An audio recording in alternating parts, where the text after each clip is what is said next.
heart of your teams, the heart of Michigan. Bally Sports Detroit, the heart of the fan.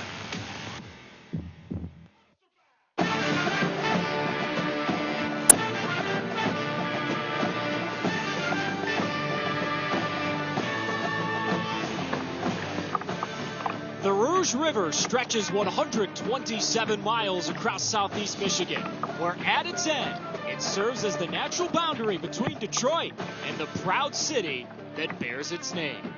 This is River Rouge, and it's where we've journeyed on this Football Friday. It's a town that's united and inspired by its juggernaut football team. And for the last half-decade, these River Rouge Panthers have given them plenty to cheer about. It's homecoming night, and the visiting Southfield A&T Warriors are hoping to spoil the festivities. Welcome to the regular season finale of the Michigan high school football season, and it starts right now on Bally Sports.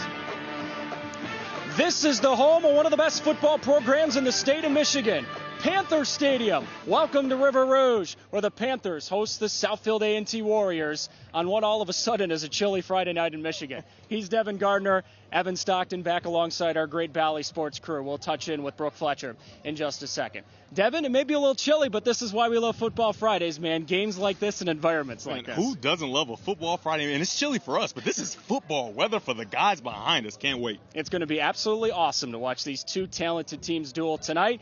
Look, the River Rouge Panthers are at a point as a program, they don't rebuild.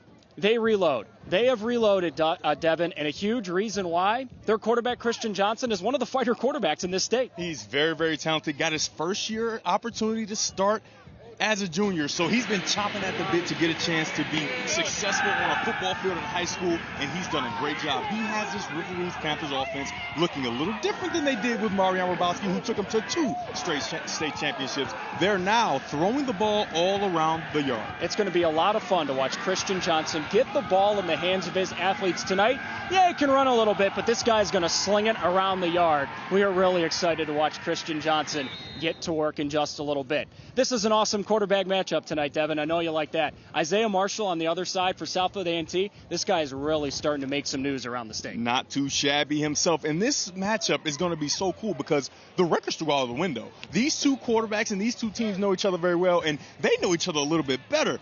Southfield Falcons, a little league organization where so many pros have come out of it. Most recently, Donovan Peoples-Jones, who called it Hail Mary for the Browns. Isaiah Marshall comes from that program. Christian Johnson comes from that program. Who is the best Southfield Falcon to ever come out?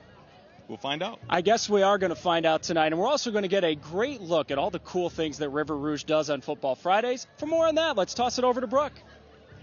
Yeah, guys, one thing we've learned throughout the season here on Football Fridays is how much these communities back these football programs. And here at River Rouge, it is no different. It's actually quite the party every Friday here in River Rouge. And it starts right after school, where the school throws a tailgate for students out in the courtyard. There's food and drinks. And then at 5:30, they go out for a pregame parade. And guys, let me tell you, this is a huge deal around here. They have everybody from the DJ, the mayor of River Rouge, the band. This week was homecoming, so they had the homecoming court, and as well as Coach Corey Parker and his team. They shut down Coolidge. They walked down the street to right here to the stadium for the game. But guys, I mean, we spent the week here earlier this week, and you could just tell how much this football program means to this town. So it's going to be a great atmosphere here tonight, guys.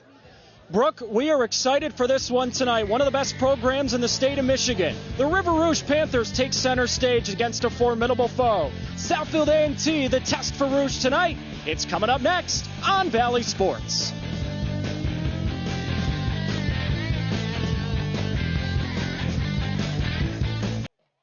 All right, good. I love it. I like our energy, right? I like our spirit. I like our look. I like that right now.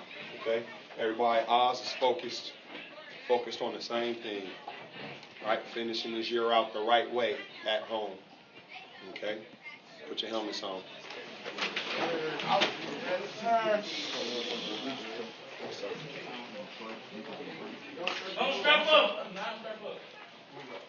Strap your helmets up.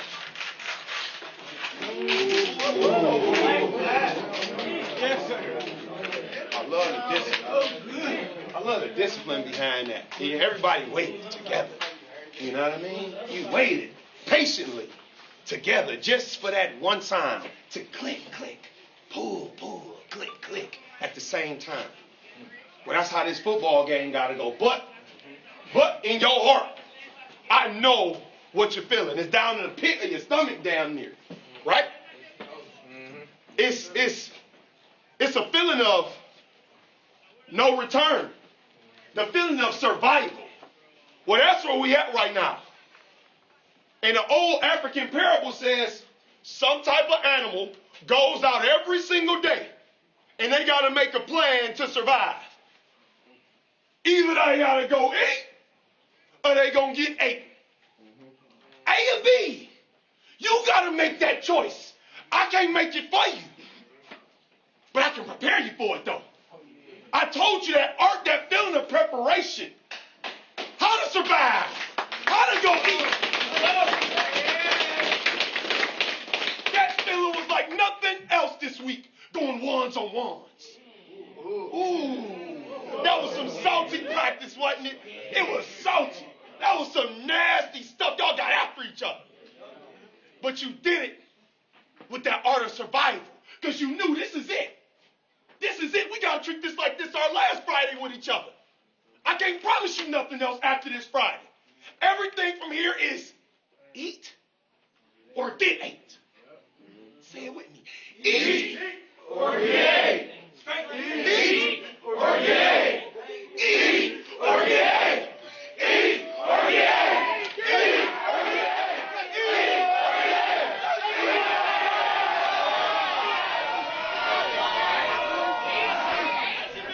Who would not want to play for that man? Corey Parker leads one of the best football programs in the state of Michigan. The River Rouge Panthers have made the Division III state championship the last 2 years. He is also the best-dressed coach, bar none, in all of Michigan high school football. The record speaks for itself. Before Corey Parker took over the program, River Rouge was known for hoops. They're known for football now, too. We're underway on a Football Fridays from River Rouge. A&T gets the ball first, and off Damani Hendricks' kick. It's going to be pretty good starting field position for Southfield A&T, a team that enters at 2-6, but a team that does not lack in talent on their roster. And their sophomore quarterback, Isaiah Marshall, already one of the more highly talented quarterbacks across America. Yes, Jim Harbaugh and the Michigan Wolverines offered him a scholarship when he was in the 7th grade. His uncle, Aaron, is the head coach. This is truly a family affair for Southfield A&T. And Devin, I know you are looking forward to this quarterback matchup tonight. We get our first look at Isaiah Marshall for the Warriors. Football is in that family bloodline. Isaiah's dad, Brian, was a superstar running back at Brother Rice. Uncle Aaron, the head coach for Southfield A&T. He was also a quarterback in college for the Penguins at Youngstown State. First play of the game, Isaiah's throwing and going deep. It's incomplete. Looking for Tashi Braceful, who was so darn good last week, Devin. Had 3 touchdowns against Oak Park. Yeah, Tashi Braceful was extremely talented. And that River Rouge defense, Coach Parker's going to have them up in the face of the wide receivers. So opportunities like that are going to present themselves all game. Aaron Bradley's the man you have to watch out for in the O-line for Southfield A&T. His Twitter bio says he's part of the hashtag Cake Mafia. We'll see how many of those he gets tonight. Yeah, Coach Marshall really liked that offensive lineman, and he thinks of him as the best that they have. And let's keep an eye on Davon Young, number 2, a truly talented wide receiver. Davier Burt on the carry for Southfield A&T. He'll gain a couple, and it's going to be 3rd down long for Southfield A&T. What do you think the offensive attack plan is, Devin, for these Warriors tonight? Yeah, the one thing for the Warriors, they have to find a way to have favorable down and distances. This is their first 3rd down in the game, and it's a 3rd and long. It's not conducive to success, but let's see if they keep the ball in Marshall's hands and make sure he gets an opportunity to have open receivers running down the field. There's Aaron Marshall, first year as the head coach for Southfield A&T. He's been part of the coaching staff for many years. Remember, there was the transition from one high school combining into 2, Devin. River Rouge is very confident in their DBs, and they're leaving no safety in the middle, and they're probably going to bring pressure. Here it comes. Isaiah Marshall has time, and the pass is incomplete. Trying to find Young. Good coverage on the outside part of the field. Rouge D holds strong. Markel Guilford, that's the matchup we're expecting, Devin, all night, him and Davon Young. Yeah, I mean, they had an opportunity. Davon Young, one of the more talented players, not only on Southfield's roster, but on the field. Ball just a bit outside, right? It's the game of inches. If he's a bit closer, he'll be able to complete that pass, and they'll be able to move on with the drive. But they have to punt, but that's not a bad drive, right? They know they're going to have some opportunities to get the ball to their receivers, and they just missed one right there. Yeah, I mean, Isaiah Marshall, it's not a secret that Rouge is going to try to rush him all night long and just get him off his game a little bit. The one thing Coach Marshall said that he's going to help him with is giving him some called runs, right? They do a lot of RPO, but if he gets some called runs, it allows the running game to help him so then they can get into the play-action game rather than just RPO. So Young, the receiver, stays on the field to punt. That may have gotten tipped. There was some good pressure from River Rouge. They swarm away from the football, and they'll get really good starting field position after a good rush on their punt return team. If you've been following high school football in this state for the last few years, you know Marion Rabowski was just truly outstanding here at River Rouge. Christian Johnson had a lot on his shoulders, Devin, entering this season, and I think it's safe to say he's living up to expectations. Yeah, you got to fill some big size 17 shoes. I don't know what size shoes Marion Rabowski wore, but he took his team to the state championship 2 straight years, won one of them, and it was River Rouge's first state championship. That's a tough task to come in right behind him, but Christian Johnson has handled it well. First play of the game, he's giving to Damani Hendricks, plowing up the middle for a few yards. Hendricks and Johnson, the quarterback and running back in that backfield. A couple of transfers. Christian's a transfer from Cass Tech, and Hendricks a transfer from Detroit King. How about that, right? 2 rival schools, and they come and they join each other here at River Rouge. At the end of that play, Southfield A&T thought they had forced a fumble, but the officials said, no, you didn't. It's still Rouge ball. It's a good first down play. Keep them in manageable down and distances. You know that Corey Parker is a man who wants to run the football as much as he can. He'll throw it here. Johnson's got it caught. Jalen Holly, first down and more. The future Bowling Green Falcon into offensive territory, into plus territory for River Rouge. An offense that is dynamic. They're scoring nearly 46 points per game. But Devontae Miles, Devin, the left tackle, this is his first ever year playing offensive tackle, and they love what he's doing on that left side of the line. Yeah, he's usually a defensive monster, but he's coming to this year and been able to produce on offense as well. Another pitch and catch. Johnson to Holly again. Awfully close to another first down.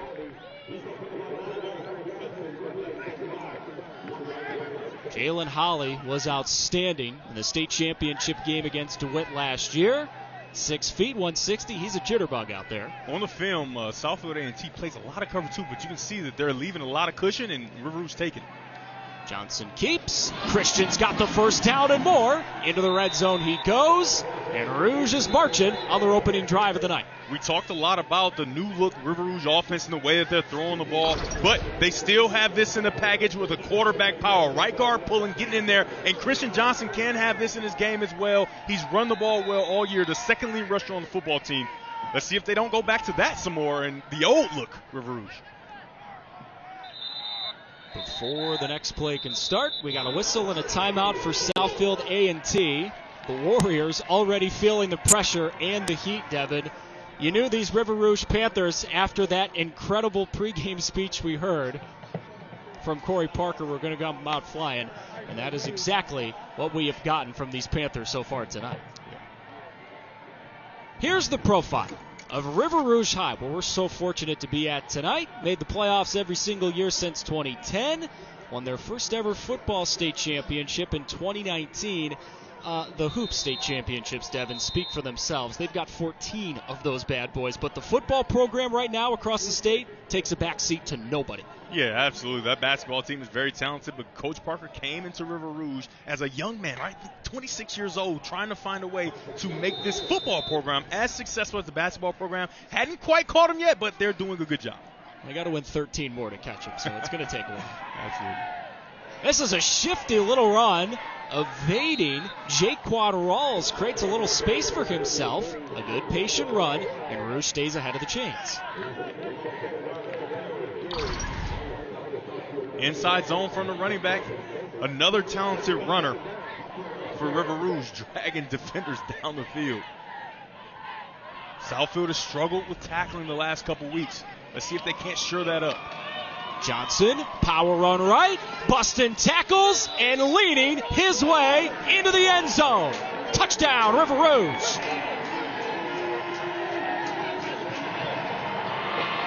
That's Christian Johnson's third rushing touchdown of the year. Look at Marion Rabowski running on the right side of the line. Once again, just a quarterback power. Drop step and get vertical as quickly as you can. He burst through a tackle. Southfield's tackling ability had them in a deficit last week against Oak Park High School, where they didn't complete a pass and won the game. They're going to have to find a way to get not only Christian Johnson, but all the talented running backs on the ground, because Coach Parker came to this game and said he wants to impose his will. These Panthers always go for two. Smart decision. They get the two. Rolls into the end zone for two more. And River Rouge on homecoming night is flying less than 4 minutes in. The 6'2 junior Christian Johnson picking up where Marion Rabowski left off last year. Rouge rolling.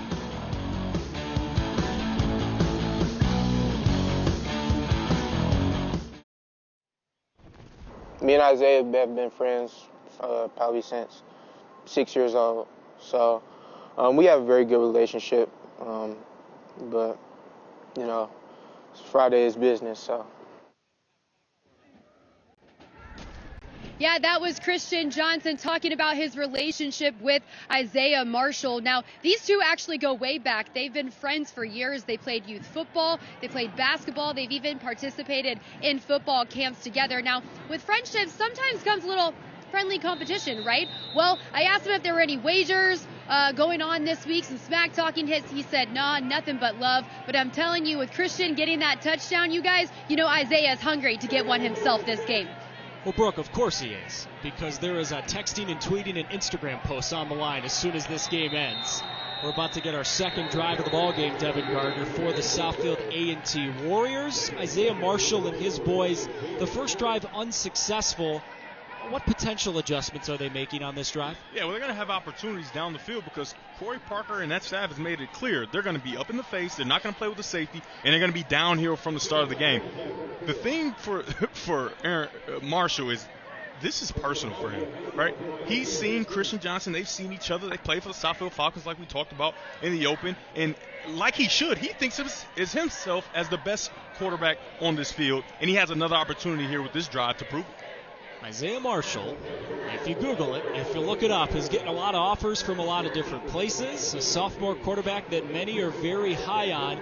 And look, Devin, he's got to feel a little bit of pressure tonight. He knows this game's on TV. He knows people are watching. He wants to show out tonight. Yeah, without question. Big players make big plays and big opportunities, and this is a huge opportunity for him at the end of the season to finish his sophomore year strong. There's Christian Johnson, who just ran into the end zone for River Rouge. Some power running for the Panthers on their first drive of the game. Here's take two for A&T. First down 10. Marshall gives. Burt runs with a lot of room. Chopped down in the open field beautifully. Awfully close to a first down. Nice tackle by Lamont Gordon in the open field. Xavier Burt limps off the field. We got holding on the offense, 10 yards, repeat first down. You know, if you were wondering why that hole was so big, well, there's your answer. Yeah, I'm looking, but the thing is, that's some of the opportunities that they will have, because once you get past that first level, there's nobody there, and you're going to see the hole right there, number 56, wrapping his arms around the linebacker. But the fact that he got up to the second level was a good job. He didn't have to hold him, but he did there. Southfield can see that there are some things they'll be able to do and take advantage of this River Rouge defense. And unfortunately, Xavier Burt, when that nice tackle was made by Gordon, it looked like the ankle got rolled up, Devin. Yeah, you never want to speculate what happened, but they're going to need him to get back in the game. Like I said, they want to take some of the pressure off Marshall so that he can hand the ball off and let his running backs run. There's another give, and Rouge flies to the football and really stops that run before it can get started.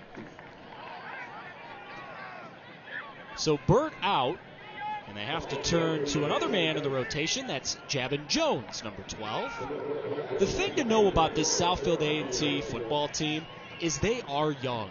Just 15 of their 60 rostered players are seniors.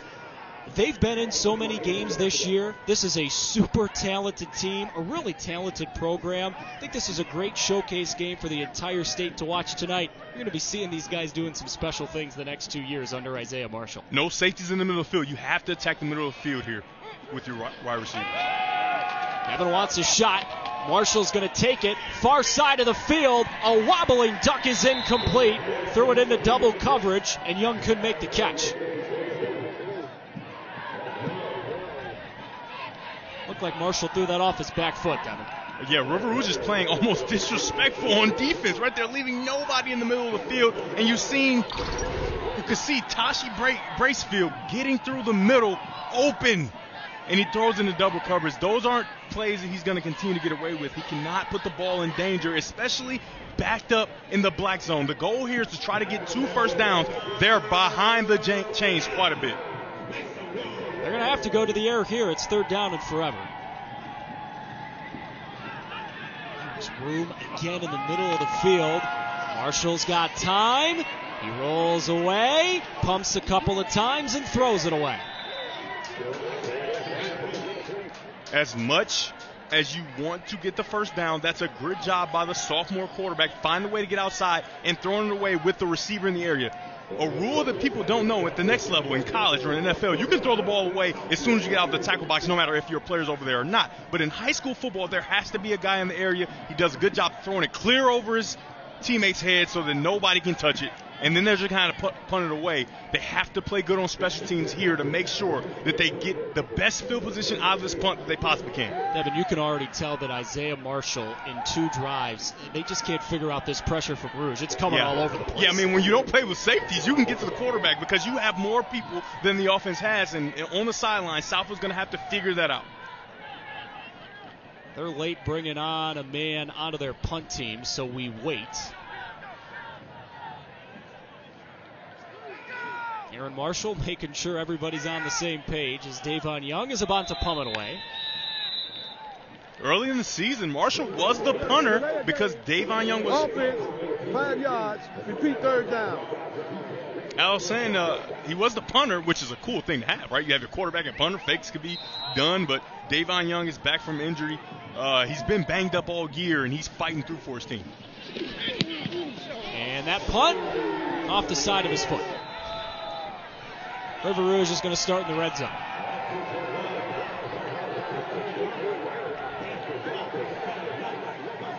So that will be excellent starting field position for River Rouge, who will be excited to watch this coming up in a couple of days. Selection Sunday, less than 48 hours away. Find out the full MHSA playoffs field on Bally Sports Detroit this Sunday at 5:30.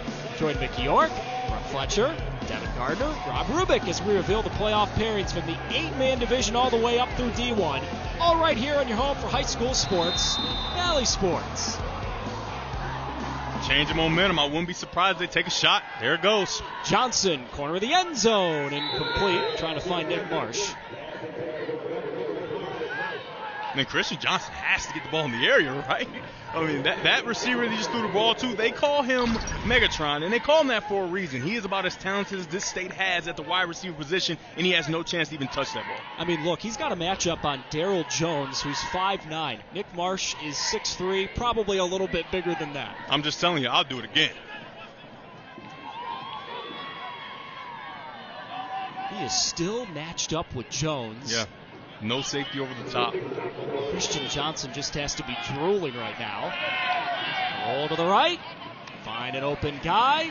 It's caught with space. Just pushed out of bounds, shy of the first down. Jalen Jarvis makes the catch. He's shy of the first down.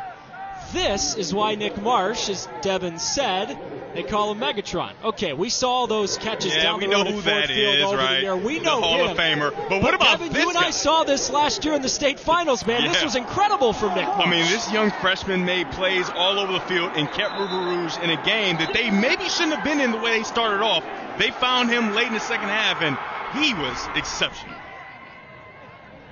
6'3", 195.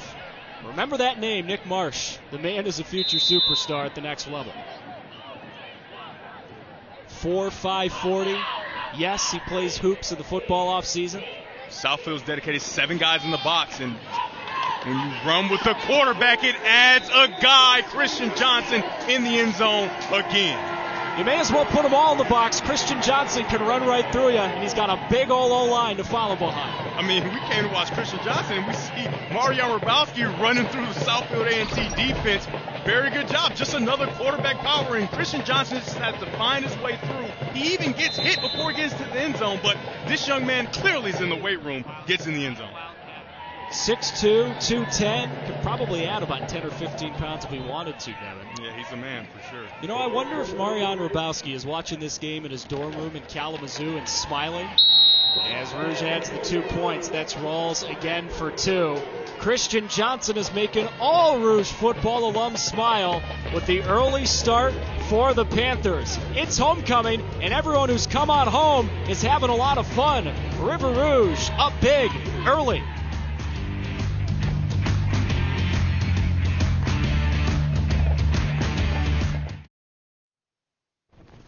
Like I said, with him coming in, like you said, having 300 kids, and we go to 1,000 in 4 or 5 years, that's not normal. So like I said, Corey Parker probably means everything to River Rouge, whether it's football, the community, whatever it is. When you say River Rouge, you definitely are going to say Corey Parker, just like you might have said Lofton Green. Yeah, that's Larry Johnson, the offensive coordinator for River Rouge, and also Coach Parker's very first quarterback he coached here as the head coach. Now, he was one of the many people we talked to earlier this week as we followed Coach Parker around for the day, and we learned the huge impact he not only had on Larry, but the River Rouge community as a whole. It was pretty incredible, you guys. You'll see more of that in a special feature at halftime.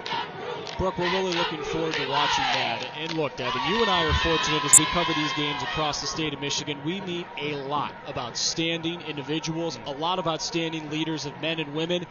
Corey Parker does not take a back seat to anybody. That is a truly impressive individual. Yeah, without question. I mean, on every level, I don't know what all the future's going to cover, but he does so much, not only for the players on this football team, but as the dean of students in the school, he does so much for the community as well. I mean, you can't say enough about the guy, Corey Parker, not to mention he's a pretty talented coach as well. And he also looks outstanding. Is that a scarf? Is that an ascot? I clearly have no idea. I actually let him borrow that, actually.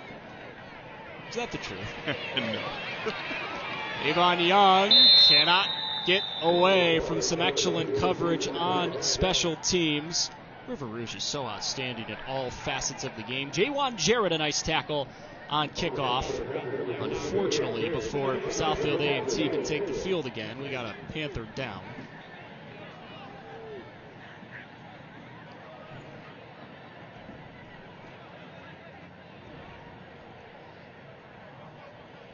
Corey Parker coming out to check on his guy here as we get a break in the action. Corey Parker, who has built a name for himself here at River Rouge, well, he has got quite the reputation to live up to, Devin Gardner. Lofton Green and all the outstanding things, that basketball program here at River Rouge that we have talked about. Is that Boston Garter and is that River Rouge High? I mean, that is just an absolutely absurd amount of banners. That is 14 state titles hanging in the rafters. Yeah, they're like the Boston Celtics of Michigan, right? They've won so many basketball state championships. And like we talked about earlier, football has a ways to go to catch up because that basketball program hasn't slowed down, right? They're still extremely talented. They haven't won a state championship as of late, but they're always in the mix and extremely talented as the young man is able to get up and walk off the field on his own power. You always want to see that. Yeah, that's Anthony Collier. Good to see him coming off the field. You know, sometimes numbers just tell the story better than Devin, Brooke, or I could tell you. So just listen to these numbers.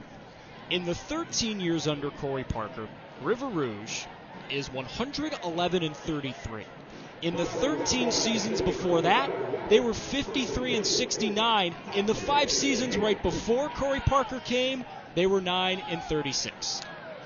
I mean, those numbers, Devin, are really just kind of hard to believe when you look at them. I'm not a fool and I'm not a scientist, but I do know some things, and that is halfway decent, if you ask me. Finally got that state championship a couple of years ago. They've been to the D3 finals the last 2 years. Marshall, too young. There is the skill and athleticism on display. Nice job by the Panthers swarming to the football. Brooklyn Butler makes the tackle. But look, Devin, if the Warriors are going to get back in this game, they got to get the ball in the hands of their athletes like Young. Yeah, I mean, Young is one of the more talented players on this field in the state. I mean, you look around, ask around, everybody knows. And River Rouge also knows. That's why they had guys there, but he's more talented, right? That's why I love high school football. Flag down as a first down run for the A&T Warriors. That's the backup running back Jones with the carry for the first down, but this may be coming back.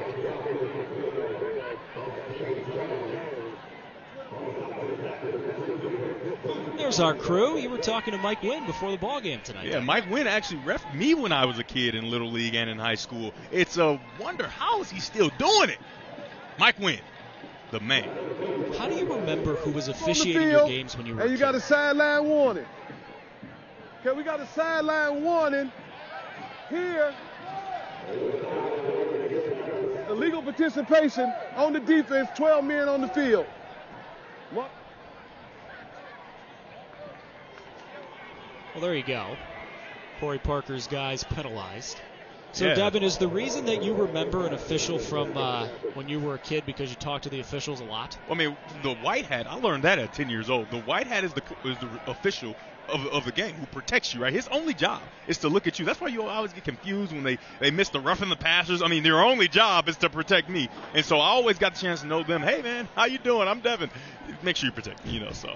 Smart. I mean, I'm proactive rather than reactive. Getting mad about a call. You get to know the official so that he can give you some favorable calls. Look, sometimes in life you just got to schmooze. Devin learned how to schmooze at a very early age.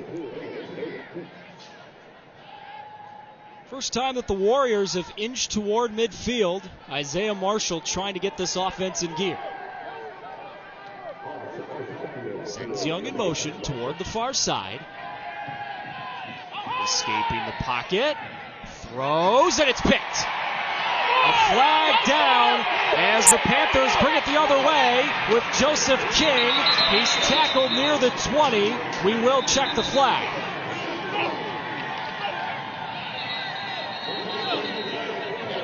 The man they call presidential, Joseph King, may have just snatched one out of the air, but we do have to check the flag. Yeah, I think that was going to be coming back, going to be holding on the defense. But this is a decision that Marshall just cannot make. If it's not there, you have to get the ball out. Throwing across the back, across your body, across the field is one of the cardinal rules at quarterback. You have to make sure it's safe. He doesn't make sure it's safe and turns it over, but he's going to be bailed out by a penalty that happened way before that even occurred. The return for Joseph King may be coming off the board.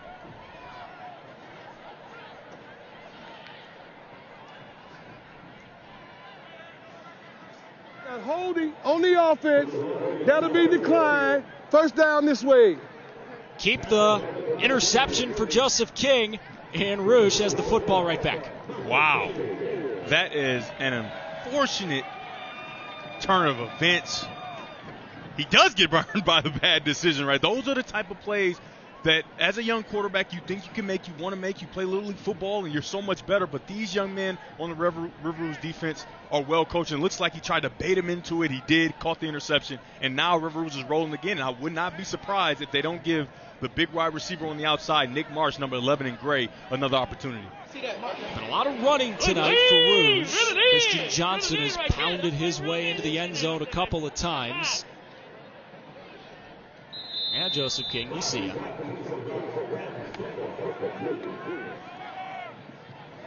Christian Johnson will throw. He's going for Nick Marsh. Who's got it? Megatron, touchdown. That kid is a stud.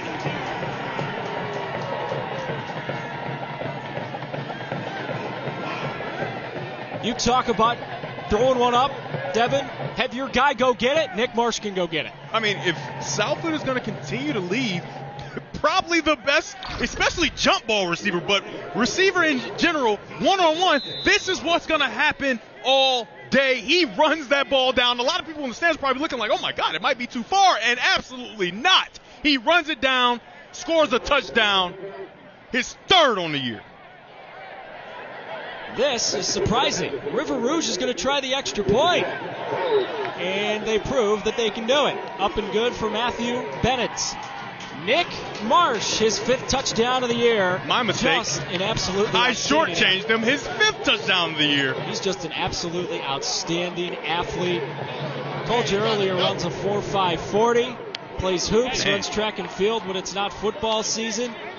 This is a young man, Devin, who is growing in front of our eyes every single day, and a name you must remember, not just if you're a high school football fan in the state of Michigan, but across the country. This man is about to be getting phone calls from every university across this country. I mean, it's nothing special. Catch the ball, throw the ball. I mean, this is football in its simplest form, and if Southfield is going to continue to give these opportunities, River Rouge, especially on first down and sudden change, they're going to take those opportunities, and that could be the result all night if they do not adjust. But the one reason why they cannot have a guy over the top, they have to dedicate people to the run game. The way River Rouge has run the ball, not only with the quarterback, with some of the running back, they have to find a way to stop that. But it leaves so much on the outside. Christian Johnson, that's an impressive first quarter, my friend. A couple of running touchdowns and a passing touchdown. A&T is just looking for a little juice, and it's not going to come on Davon Young's return. So it's been a bit of an interesting schedule for the River Rouge Panthers this year. It's been a little bit of Jekyll and Hyde, a little bit of stop and start. This, Devin, is what Corey Parker was preaching to us when we talked to him earlier this week. Look, our 2 losses, Warren De La Salle, one of the best teams in the state of Michigan. Cleveland St. Ignatius, one of the best teams in the Midwest. We've been battle-tested, we've survived, and that's only going to set us up for what's going to be a murderer's row in Division III this year. Yeah, absolutely. Coach Parker, I didn't even know he played video games, but I should have known. He has Corey Parker Jr. there, and he talked about XP points, right? I didn't know anything about XP points, but it's experience points on the video game that give you more opportunities, I suppose. And he loves the losses that they had against those talented teams because of the XP points they got, the experience that they developed moving forward into the playoffs. For what it's worth, I did get the reference. Devin watches too much film, and I'm playing too much video games. Davon Young, oh man, he just moved the right trigger to the right to shift his way away from the defense for Rouge. There is getting the athletes in space again. That's what A&T's got to do tonight, Devin. Yeah, I mean, that's what they have to do. And you see they go with the reverse on that play, but the disciplined River Rouge defense was sitting there waiting. You would think, because of how aggressive River Rouge is, that they would overplay a play like that, but they were sitting there waiting for it. Just trying to get this offense in gear. Richard Pop, the play caller for Southfield A&T. That is a name a lot of Metro Detroit high school football fans know very well. Marshall down the far side, looking for Braceful. It's incomplete. And again, Devin, it's third down for Southfield A&T. Yeah, but the one difference in this third down is third and relatively medium, right? Not almost short, where they have an opportunity to stay on schedule and run regular offense. They don't have to pull anything out of the bag, and that's probably why they took that shot, because on third down, you should be able to get third and short, like 3rd and 3. Remember as well, Davier Burt, the starting running back for Southfield A&T, he left with an injury earlier in this first quarter. That's complicated things for the Warriors as well. 3rd and short. They're giving it, and they're not going to get the first down. Jones is stopped short. Devin, you going for it here? I mean, I'm not. I would think about either a go for it or a quick kick, right? You remember I talked about Isaiah Marshall was the punter, so you could have a quick kick, scoot him back, get the ball out, so you can have favorable field position. But I mean, this is the closer you've been to a first down all game. You have to have your best play to get 2 to 3 yards and try to get this first down. Got to get something here for Southfield A&T. And Devin just told you what happened. They have given Rouge a timeout when it looked like Southfield A&T jumped. Timeout first grade. Well, Devin, that's going to help the cause for Southfield A&T. Yeah, absolutely. Corey Parker smiling with his boys. That's like the guy that you tell don't shoot threes and don't, and then he shoots it. That was crazy. But these are the rankings in Division III. I mean, it is a gauntlet. At the top, Detroit King, who most people think is the best team in the state overall, and then DeWitt, the former state champion from a year ago, Muskegon, River Rouge, who we're watching right now, I think that it's a really top-heavy division, and I think that when you get to the semifinals, there'll be all the people that you expect to be there. Don't sleep on Zeeland West as well. Always good teams out of that area of the state. You talk about testing yourself, Devin, in the final week before the playoffs. How about Detroit Martin Luther King playing Cincinnati Moeller, which is consistently one of the best programs in Ohio? Yeah, Cincinnati Moeller is very, very good in football. And as you know, football's king in Ohio, similar to Texas. They kind of built their schedule very tough. They started off with Carmel in Indiana, and then they went and played Muskegon Mona Shores, who won a state championship a year ago. Cass Tech after that. I mean, they have been through the gauntlet, and they are performing well. And that game's going on as we speak. Yeah, King played Cass twice and beat them twice. You probably know from following along in the rankings and the points and these sorts of things that a very good Cass Tech football team is in danger of missing the playoffs. Yeah, that's crazy, isn't it, right? Yeah, it is. And it's no fault of their own. You lose to King twice, there's no shame in that. Fourth down, they're going for it, and Isaiah Marshall kept the legs churning and got the first down. That is an impressive play from Isaiah Marshall. How about the sophomore churning the legs and making sure that his team gets their first down of the game? Very good job by him. It's just an outside zone with the quarterback, and River Rouge has it bottled up, and then he just drags defenders, similar to Christian Johnson on the other side, for the first down. I mean, that's the will of a man to just move those kids out of the way. Especially with the score the way it is, Devin. This is an impressive run from Marshall on fourth down. Yeah, that play should be stopped right there, but no, absolutely not. My team needs to get a win in the final game of my sophomore year. Give Jones for a yard. That is big. Marquis Jones, 6'2", 300, eating up space in the middle. He is one of 3 senior captains for the River Rouge Panthers. And Devin, to be a captain in a program like this, under a man like Corey Parker, that means something. Yeah, Marquis Jones, the marquee player on offense and defense. Newly on offense, Coach Parker said he loved him on defense, and he was blocking so well that he thought, hey, put him on offense. Jones, again, this run much better. And again, Devin, this helps out Southfield A&T's offense. Yeah, it's third down, but it's much more manageable third down at 4. Yeah, they're on schedule, right? Third down and medium. They have a chance to get this, and you've seen them go for it on their own side of the field. So they may get a play to try to get 3 or 4, maybe here, and then get the first down. They have 2 plays. This is 2 down territory. They have picked up a first down already on the drive. They're not going to pick it up here. Jones leaned forward to gain a couple yards.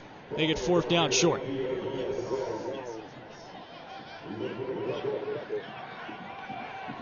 Javin Jones having to play for the injured Davier Burtz, who's nursing a sore right ankle on the sidelines. Like I said, that was a call to try to get into a shorter down and distance on fourth down because they've proven that they can pick it up. These are the first 2 opportunities they had. The previous one they picked up a first down, and this one, the 2 opportunities they had to try to get yardage, get a first down with short yards to go, and here it is again. I would keep it in Marshall's hands again.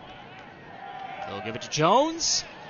A cut for the first down, and for the first time today, Southfield A&T into Rouge territory. Let's go down to the sidelines. Brooks got an update on that injury to Davier Burtz. Yeah, guys, I just talked to the trainer, and he told me that it is a high ankle sprain. You can see he's sitting on the bench icing it right now, and I was told he will not return to the game. Brooke, thanks for the update, and that's a bummer. Burt, the sophomore, this is the last game of the year for the Warriors, so he won't get to play again until next fall. It's going to be a lot of runs for Javin Jones, and look at him into the secondary. Southfield A&T, for the first time today, is knocking on the Rouge door. What a run for Javin Jones. Next man up. Javin Jones has an opportunity with his buddy down, and he takes full advantage on an outside zone, and it's nothing but the 200-meter dash. He is not touched until he's about 35 yards down the field. Very good job by Javin Jones, giving an opportunity to Southfield to get in the end zone. First opportunity in the red zone for Southfield here in this game, and they're looking to punch it in. He's 5'8", 165. Helps him slip through those cracks, Devin. Find a little seam in that D.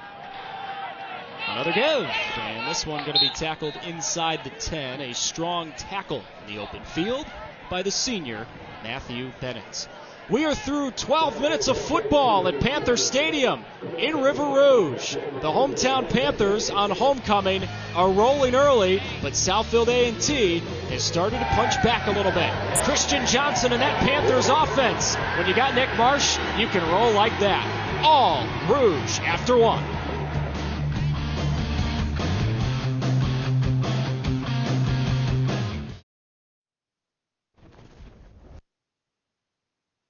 We're a really young team.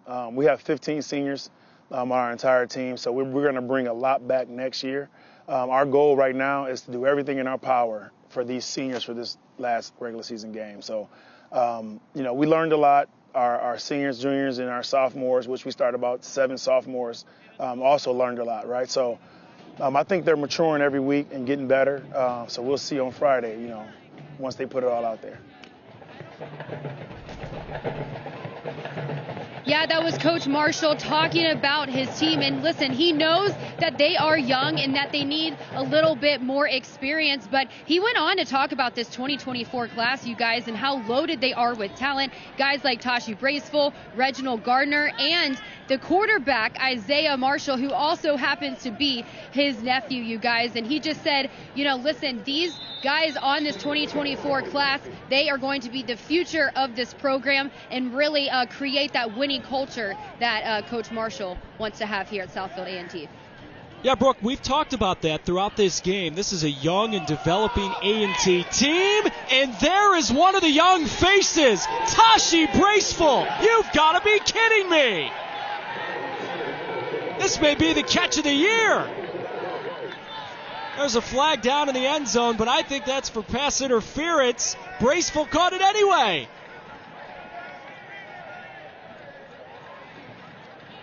Let's get one more look at one of the greatest catches I've ever seen. Wow! I mean, one hand, back shoulder, over the defender, and a pass interference. Oh my goodness. Tashi Braceful, how do you do? I couldn't say it any better myself. And just a sophomore. He caught 3 touchdowns against Oak Park last week. That's quite a way to catch one this week. They're going for 2. May as well go back to him. He taps the toes near the back of the end zone. And Tashi Braceful, you're just showing off, man. I mean, I don't see why not. Coach Marshall talked about this kid when we talked to him this week and talked about the type of worker he is. When there's off-season workouts or anything's happening with this quarterback, he's always there. And when you do that, you have plays like this on your last opportunity during your sophomore campaign. Toe tap for Braceful. Look, we told you at the top of the show that there's a lot of talent on this football field tonight. Tashi Braceful showing off in front of the state of Michigan. Yeah, thumbs up is a decent way to describe. Truly one of the best catches you will ever see, no matter what level of football you are watching. I still can't get over that catch. I'm telling you, Randy Moss they better send it out because he got mossed. Wow. Yeah, somebody tweet this at Randy Moss, please. There's the 2-point conversion. That's an everyday deal. That's not a whole bunch. We're looking for the touchdown. Trust me, we're going to get a few more looks at it during our broadcast and probably on, all of the highlight shows for probably the next 3 days. That was incredible. So, almost lost in between just the absolute acrobatics of Tashi Braceful. That's a heck of a drive, Devin, for Southfield A&T. And now River Rouge has got to run back down the field and score again to get that healthy advantage again. They had to respond. They had 2 fourth down conversions on that drive, and now they're going onside kick I don't like it. I don't like the call. I mean, you have to kick the ball and make them drive down the field, right? Christian Johnson, even though he's a junior, this is his first year starting, right? This is his first opportunity against Southfield in a sort of a rivalry that they've built. Put the pressure on him, kick it deep, and allow him to have to drive down the field and be perfect. They give him another short field, and this is what River Rouge has worked with all day. How do you stop River Rouge's offense here, Devin? What are you doing defensively? So you have to stop the run. I would help out on these wide receivers on the outside. Obviously, keep guys in the box, but you have to find a way to not allow Nick Marsh to just have a day like he did in state championship. He's already got one touchdown. They'll keep it on the ground with Jalen Watson. Shimmy his way from one. It's swarming to the football by Southfield A&T. It is a good gain, though, for Jalen Watson, setting up a second down and short. Yeah, I mean, he's a sophomore as well. And all the fuss about Nick Marsh, and rightfully so, this young man is River Rouge's leading receiver, right? 27 catches, 419 yards, 2 touchdowns on the year. He's come out of Little League a year ago from the Detroit Spartans and made a splash as a sophomore his first year on varsity. Give to Hendricks. And that's a good job by the Southfield A&T defensive line to surge in the middle and set up a rare third down for River Rouge. Yeah, it's a third and short, and so a year ago, right, we would know what's coming. Marian Rabowski, straight up the gut. But Christian Johnson has proven to begin this game that he can do a lot of those same things as well, so I wouldn't be surprised for him to go back to the quarterback power or get Christian Johnson on the move and get a quick completion on the outside. Christian Johnson has lived up to the hype so far tonight. Couple of running touchdowns and a passing touchdown. Let's see what the coaching staff for Rouge dials up on a 3rd down and 3. That's not going to help. False start on the offense. 5 yards. Second down. 3rd down. So now, Devin, that probably takes the run out the window unless it's 4-down territory for Rouge. Yeah, without question. I mean, the way that they've played, though, they can treat this as 4-down territory, but Coach Parker has been known to play football the way it's supposed to be played, so they're going to probably put the ball in the air here. I wouldn't be surprised, once again, to get Christian Johnson on the edge, right, and give him that run-pass option because he can run and go get 8 yards. That's how many they got to get here on a 3rd down and longer after the false start. They're rolling to the right. Pressure coming. Christian steps away from it. Christian Johnson, 1st down and more. Look at him evade tacklers. He's chopped down inside the 30. Like I said, you give him an option on the edge to, if it's there, throw the ball and pick up the 1st down. But if not, run and get it. And I shortchanged him there. I said he can go get 8. Obviously, he has enough to go get a lot more. Smart decision by him, right? It's very cloudy. A lot of Southfield defenders in the area, but he finds a way to get vertical and go get the 1st down. Yeah, it was cloudy. He found the sunshine on that run. And River Rouge on a 3rd down, really their longest, biggest test offensively of the game, they pass it easily.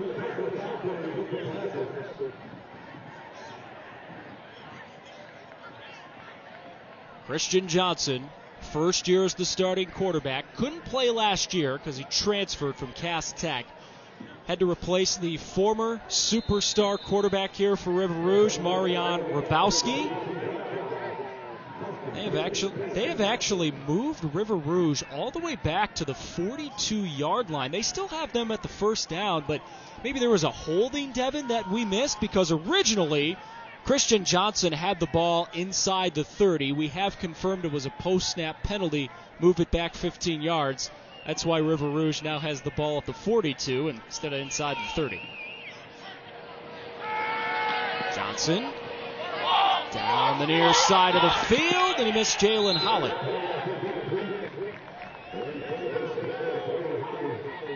They tried to go for a double move on the outside of Jalen Holly, a very talented receiver. Stop and go. Christian Johnson has to be more patient and give that ball air so that his receiver can respond and run underneath the ball. We've seen the Johnson to Holly connection a bunch already tonight. Jalen's a really multifaceted player. 12 catches, 6 carries entering tonight. He has 12 catches this year, Devin. 6 of them have been touchdowns. Yeah, I mean, he leads the team in touchdowns. 6 touchdowns. It's being efficient. A lot of room for Rawls. He slips the tackle and busts into the open field. Jaquan Rawls tackled short of the 10, and Rouge in business again. Corey Parker wants to run the ball like this. It's kind of been a return to form tonight, Devin, and all this running they're doing. Yeah, you get the jet sweep and it pulls linebackers out of the box, and then you get your running back going vertical. He gets the first down, but at the first down he's grabbed and he pulls out of the tackle and gets a lot more. Dead ball, Cooley. We got a dead ball, personal foul, white. We got a penalty on Southfield A&T after the play. That's our second post-play penalty in the last 3 snaps. Yeah, I mean, it can get chippy, right? Like I said, these teams know each other very well, and every single time, no matter what the records are, they are competitive, and it gets a little chippy, and it's on the referees to make sure they corral that and make sure that this game stays clean, and I think they're trying to do that early. Still, though, a monster run for Jaquan Rawls. And Aaron Marshall coaching up his boys on the sidelines after that post-snap penalty. Now, Evan, at the top of the screen, you have Megatron once again one-on-one with no help. What would you do? I'd throw to him. I'll keep it on the ground, and that wasn't the right decision. Rawls is pummeled near the line of scrimmage.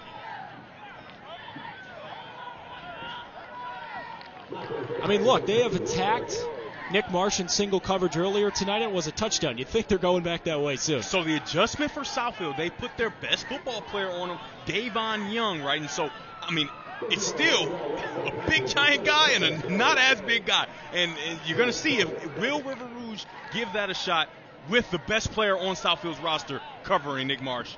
We'll wait and see. I mean, that's a heck of an adjustment because Davon Young, he was not on the 2-deep that we were given before the game tonight. I mean, he's been banged up, right? But he's the best football player. It's his last opportunity as a senior. He has to make sure that he gives his team a chance to win. They're keeping it with Johnson, who is brought down in the backfield. A big-time loss. A big-time defensive play for Southfield A&T. And now it's 3rd down and goal with a lot to go for River Rouge. That's a very good job by Jerome Baker, the best linebacker on the team. He's sitting outside, and he sees Christian Johnson in his sights and takes him out. I mean, watching this guy on field, he wore 10 before. He's wearing number 28 now. He was as talented a linebacker as this state has to offer. Now, there are some opportunities that he had where he tried to play hero ball, Coach Marshall said. He said that sometimes he tried to do a little too much. Right there, he did his job and his job only, and that was a great stop for them. Southfield A&T calls timeout before a pivotal 3rd down and goal. The Warriors are close to a stop. Corey Parker trying to find the winning play when you come on back to River Rouge.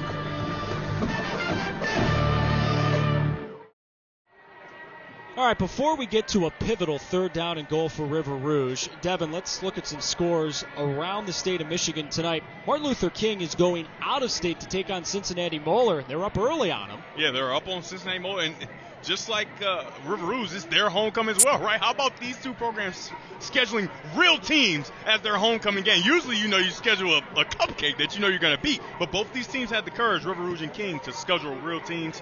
Belleville up on Harlan. I'm sure a lot of people expected that. And Cass Tech, fighting for their football lives, absolutely pummels Orchard Lake St. Mary's, a talented Catholic School League team. Cass Tech wants to get in that playoff. They want to get in that playoff. They had some COVID issues that made them lose some games and play some games without their full roster. You got Traverse City St. Francis that beats Kingley at half. But, yeah, Cass Tech is looking for an opportunity. 3rd down goal. Christian Johnson throws to the end zone, and it's knocked away. Excellent defense by Southfield A&T. They were trying to hit Jalen Watson, but Jaden Bush knocked it away. Yeah, that's a good idea, right? That's not a bad throw, not a bad decision, but better defense by Bush, making sure he plays that back shoulder. And that's not an easy thing to do. When you're throwing that back shoulder, it's tough to stop. You see it in the NFL and college football all around. It's very different. Rouge doesn't have much of a kicking game, so they're lined up to go for it on 4th and goal from outside the 10. I mean, you've got to think, Devin, that Nick Marsh, one-on-one on the outside, is a target here. Johnson's looking that way. Nick Marsh knocked away. Davon Young, that was an outstanding play. Yeah. We talked about the adjustment by the Southfield coaching staff, and they made it. Davon Young, the best football player on the Southfield roster, with his eyes on the ball, and stops Megatron and almost catches an interception. That's a very good possession by Southfield A&T, finding a way with River Rouge in the red zone to get a stop and give their team a chance, down 23-8. Davon Young almost pulled a Tashi Braceful and brought that in with one hand. Yeah, it was close. But close only counts in what? Horseshoes and hand grenades. Absolutely. It's a very dangerous statement. Hand grenades? Sheesh. There's nothing else they could have said, right? I was going to say, I can't believe that's your go-to statement. Hand grenades? Sheesh. It's a little violent for our football. All right, friends. now. All right, take a shot, right? That's change of possession. That's change of momentum, not a turnover.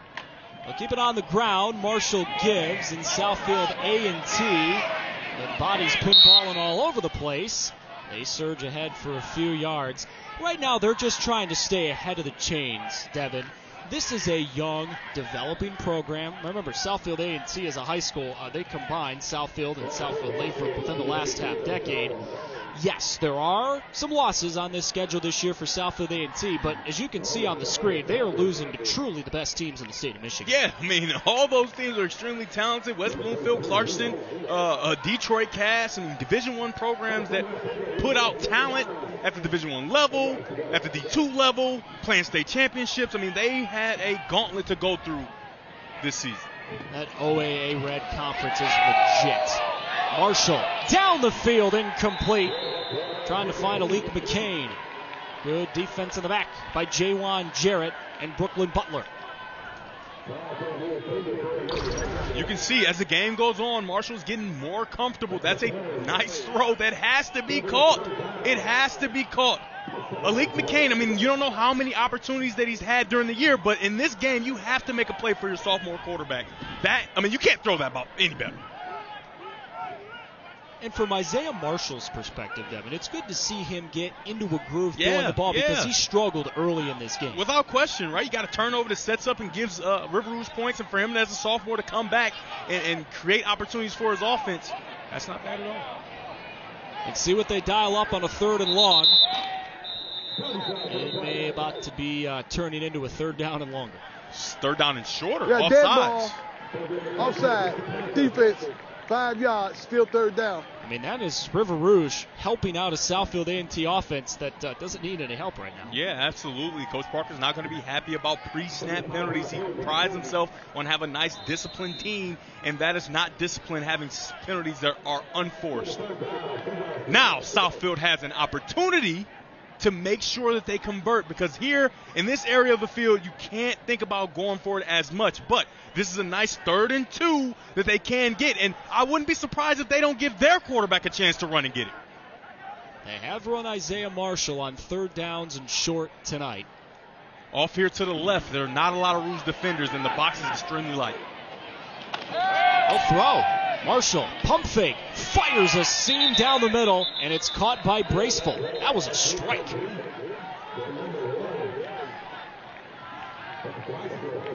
Braceful sits down in the middle of the D, and Marshall puts it right on that number 1. That's a very good job, Isaiah Marshall, dropping back, not worried about pressure. That is definitely coming, and getting the ball. Maybe the ball's a little bit tipped, and that's why it's low, but he has enough velocity on the throw to make sure it gets to his receiver. Very good conversion, and now they're in position where they can take a shot. Marshall away from pressure, dancing away from a couple of tacklers. Isaiah Marshall showing off the athleticism and keeping Southfield A&T again ahead of the chains, which is so important against this pass rush from Rouge. Yeah, a lot of old school coaches say, put the ball away. Hey, but that ball is a magic wand, and when you're waving around, you should put it away once you get down the field. But if you're behind the line of scrimmage, you're always a threat to pass. And if he has that ball out, the defenders have to respect it. Very good job by him going and getting yardage and setting up a 2nd and short. Now, 2nd and short, they have an opportunity where they can take a shot because of the nature of the down and distance. Southfield A&T was down 23-0, but these Warriors are starting to find a rhythm offensively. Top of your screen, Tashi Braceful. They'll give it to Javin Jones. First down and more into Rouge territory. What an evening Javin Jones is having. He is into the ball game because Burt, the starter, got hurt, and Jones is making us all forget about this injury. Another great run. The left guard and get him around and lead through, and the running back once again isn't touched until he's well past the first down marker. Now, why is this possible? Why can they all of a sudden run the ball? Because they've shown the propensity to be able to throw the ball, and now that River Rouge defense has to loosen up, and it's paying dividends for Southfield A&T. Marshall off play action down the middle, and McCain makes the catch this time. Another good gain again on first down for Southfield A&T. That's the first RPO that we've seen, first clear RPO where they give the opportunity for the quarterback to either give the ball or throw it. That's what they've loved to do all year, but they saw some opportunities where Marshall was pulling it too many times and throwing it. They've given them some called runs, and now they can get back to what they love to do so much in the RPO game. Gain 8 on first down, and Isaiah Marshall is starting to call everything out from the gun. Quick drop, all the time in the world, a beautiful ball, and a flag out. Make it 3 of them. Anthony Collier in coverage, forced to do that. And Southfield A&T about to get the benefit of a PI call. Anthony Collier was not in position from the start. Didn't get hands-on, and then he got hands-on late, grabbing and tugging on the wide receiver, and that's going to draw a pass interference every single time.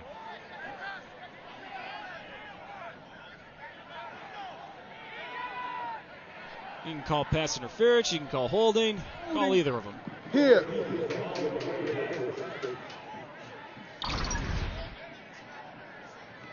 Yeah, there is Collier tugging on Tashi Braceful's jersey. And when you wear pink gloves, you can see it very clearly. I mean, you probably should have worn white gloves, so maybe the referee couldn't see it. But when you wear pink gloves on homecoming for breast cancer awareness, I have a pink shirt on, the referee's going to see you hold the receiver every time. That probably should have been a pass interference call, but because he was holding him from the start, they saw that first and they gave him a holding, which is 10 yards rather than 15. So a little bit of a break for River Rouge, but my goodness, how this game has turned. Yeah, we talked about helping out for Nick Marsh. You need to help out for Bracey, the other sophomore on the football field. Marshall looking that way again. An absolutely perfect throw, but Braceful is just out of bounds. Not quite perfect, almost just too far outside, and a lot of that may be on the sophomore Bracey as well, right? Running up the sideline, it leaves the quarterback nowhere to fade the receiver away. Let's see if he does get in. Oh, he's out of bounds before the ball even gets there. But if he's 5 yards from the sideline, it gives him the opportunity to get faded away from the defense. Isaiah Marshall does a great job of doing that, fading him away from the defense. But when you run up the sideline, it leaves nowhere to fade. You catch the ball out of bounds. I wouldn't be surprised. I would do it again. I'm just telling you, if River Rouge is not going to adjust, you have to continue to attack them. But Bracey has to do a better job of giving his quarterback somewhere to throw the ball. Jones on the ground, adding to his 71 yards on his first 6 carries of the game. That's a good run, Devin, for Southfield A&T. Again, what could have been a third down and longer is now a third down in more medium territory. Absolutely, and down here, I would think that they would try to go because you need touchdowns to win this game. Your field goals aren't going to win this game for you. So they are probably in 4-down territory and look for them to find a way to get some of it back right here and then try to get the first down or just get it here. Hard count and Rouge, disciplined, does not bite. Biggest third down of the game for both teams. Marshall on 3rd down and 5. Floats it toward the end zone. McCain had it pop off his chest. Jaywan Jarrett had the coverage. And a flag came out a full 5 seconds after the play ended. Yeah, that could have been a taunting penalty, right? Maybe got a little too mouthy after the incompletion forced. But that's just a smash combination. Isaiah Marshall gives his wide receiver a chance, and once Pass again, interference, defense. let's see.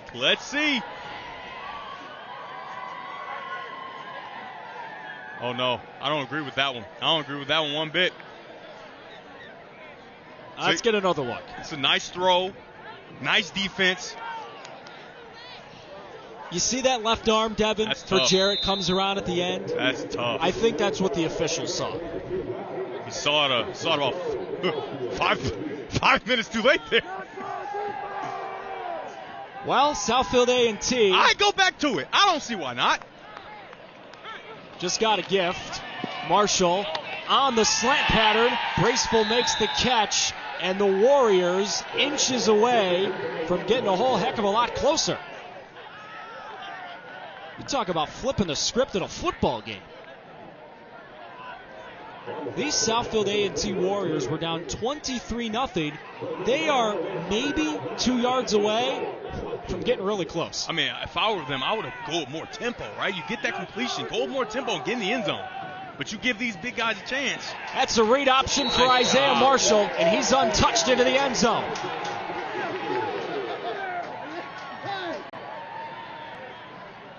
Southfield A&T is fighting back.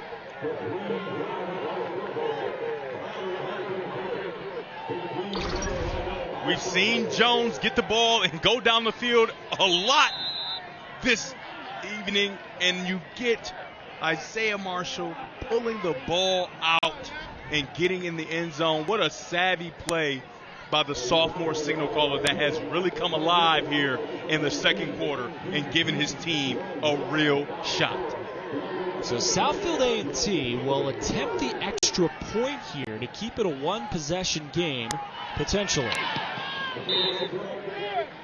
Jop tacks on the PAT, and that is 15 unanswered for Southfield A&T. Isaiah Marshall says, okay, Christian Johnson, I see ya. I can do this. He's untouched into the end zone. We got a ball game in River Rouge.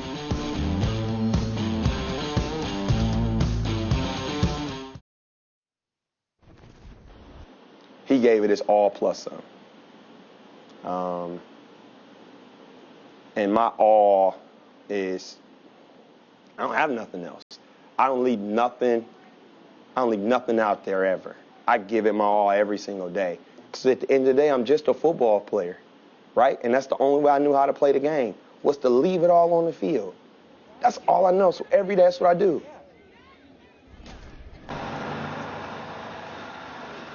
That's right. Coach Parker has been giving it his all over the last 13 years at River Rouge High School, but not only to this football team, but the community as a whole. And we wanted to learn more, so earlier this week, we followed him around for the day, and you'll see more of our day with Coach Parker coming up at halftime.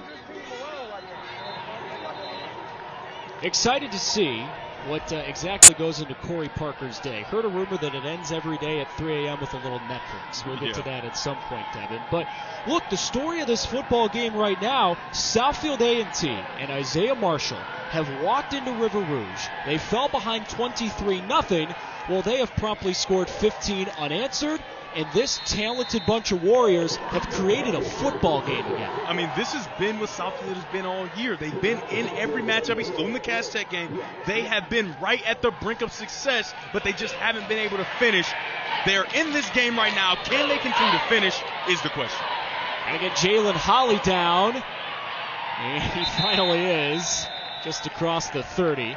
Getting Jalen Holly down is very tough. That man is elusive. The Bowling Green Falcons are going to get a very shifty receiver. All right, Devin. So Christian Johnson and the River Rouge Panthers scored on their first 3 drives. The last one ended unsuccessfully in the red zone. You got 2:37 to work here. What do you do?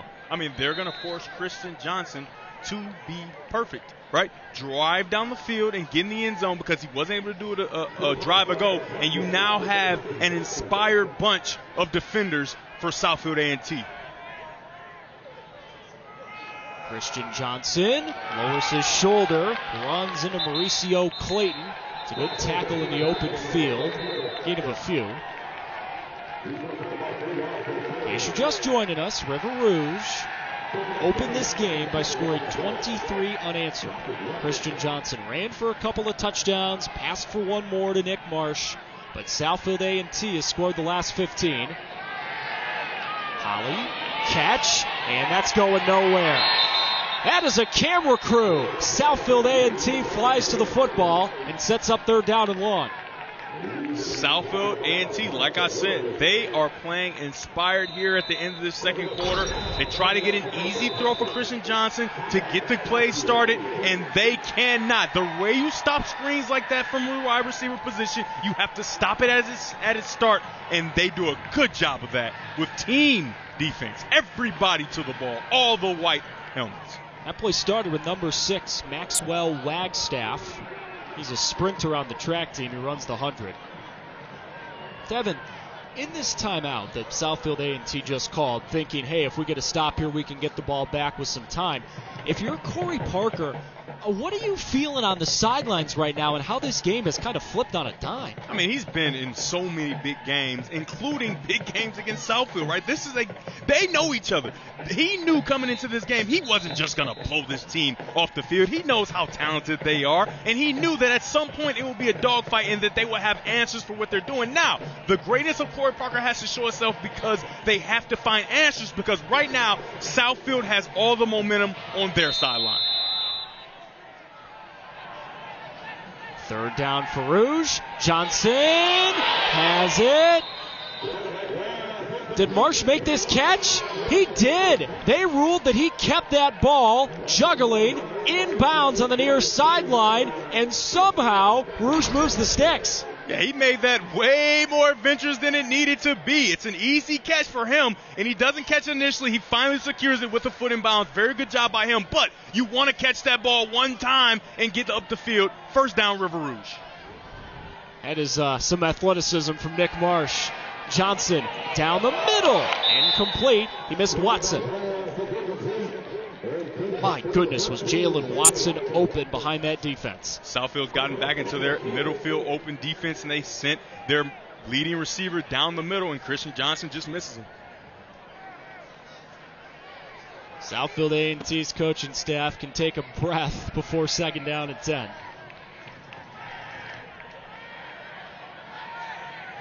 Christian Johnson and the River Rouge Panthers, who get the ball to start the second half, potentially can go 2 for 1 here. Still middle open, and they go with the draw. Speed draw to Hendricks, who is tackled beautifully in the open field by that man again, Jerome Baker. Tackling machine. He's been that way all year, and he's playing a lot more discipline here at the end of the season. What's impressive about him is they move him around the linebacker spots. Johnson throws. It's caught. First down. They got Watson that time. And Rouge, on a pretty important third down, keeps the drive going. Yeah, even though the safeties are removed and they're kind of a split safety defense, they have their linebackers in the box, and it seems like the safeties are trying to cover the slot receivers, but from 15 yards away. So they're going to have that throw all the time. Now you can see Southfield walking their linebackers outside to get underneath it. Johnson rolling away from pressure. And he couldn't stay in bounds. Baker escorted him out of bounds for a loss.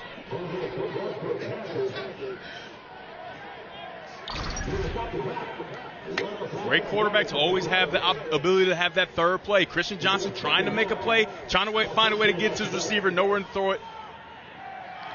Got to throw that ball away and save some yardage on second down. It looked on that play, Devin, like he was trying to wave Jalen Holly down the field, right? Didn't one of those respond quick enough for him, and he right. got stuck with the ball on the sideline. They set up a screen. It's tipped, and it's picked. It is picked off. That play was read right from the get-go. Matthias Davis with the pick. How about these A&T Warriors? How the tables have turned.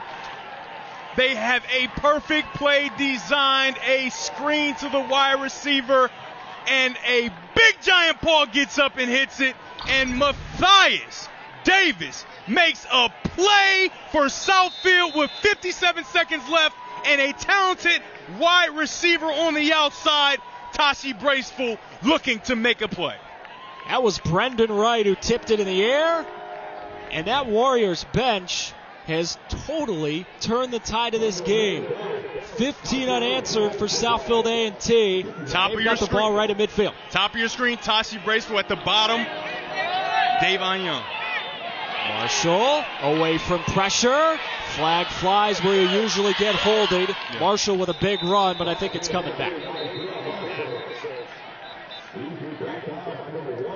I think Marshall knows that this one is coming back. Yeah, that's the worst feeling for a quarterback. You get down the field, you run. It's like, oh, come back. 66. All right, Devin, let's go back to that pick.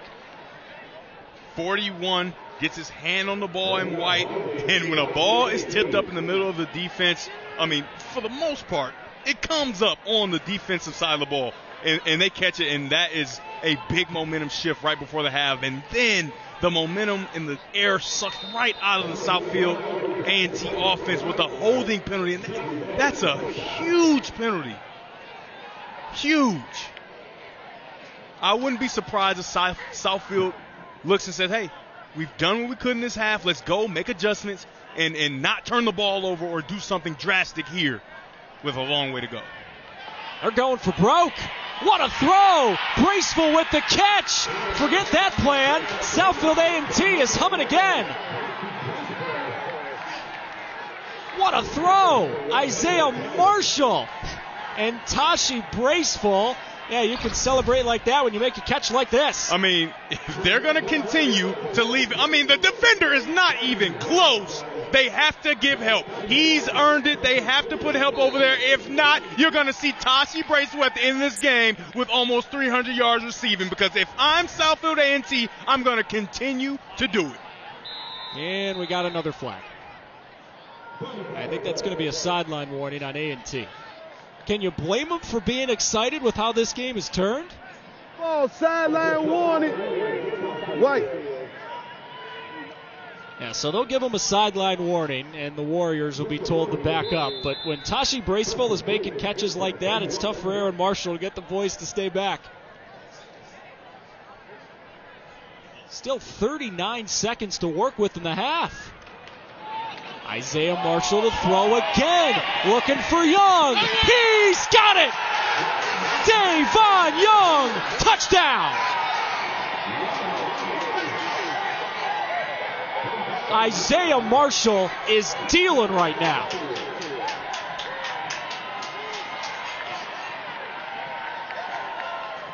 Devin, I keep going back to how this game is changing, and a huge reason why Isaiah Marshall is balling right now. I mean, you cannot forget seniors like Davon Young. This is his last opportunity. His football life is going to be over and at the high school level after this game, and he has come out not only on defense but on offense and made huge plays. First, he stops one of the best receivers in the state, and then gets on the other end and proves that he's also one of the best receivers in the state. Wow! Southfield A&T are going to go for the tie. Marshall, a strike, right side, incomplete, and a flag. Tashi Braceful wanted the flag, and he's going to get it. Holding. Defense. Replay the try. Yeah, we've seen it. We've seen it all day. The DBs for River Rouge are reeling. They do not know what to do with these explosive wide receivers for Southfield A&T. And the second half could get ugly. This game is turned real fast. Marshall keeps. Got a ways to go. Isaiah Marshall. No. Rouge stops him short. Very close. Very close. Almost snuck that ball in the end zone. Pretty savvy of him to reach over, knowing on a two-point try there's no real risk, all reward, but he's a little bit short. Isaiah Marshall. How about this one on a Friday night? All right, so here we go. Southfield A&T down by 8, and River Rouge has got the ball. Well, all of a sudden, Devin, things change very quickly on a couple of big plays. We'll start with the interception. Got a tip pass, interception like we talked about, tip balls in the middle of the defense, a no-no for offenses, and then you get a big play from Tashi Braceful, and then to the senior, Davon Young. Beautiful throw. Beautiful catch. He's been banged up all year, and he has come to play tonight on Bally Sports.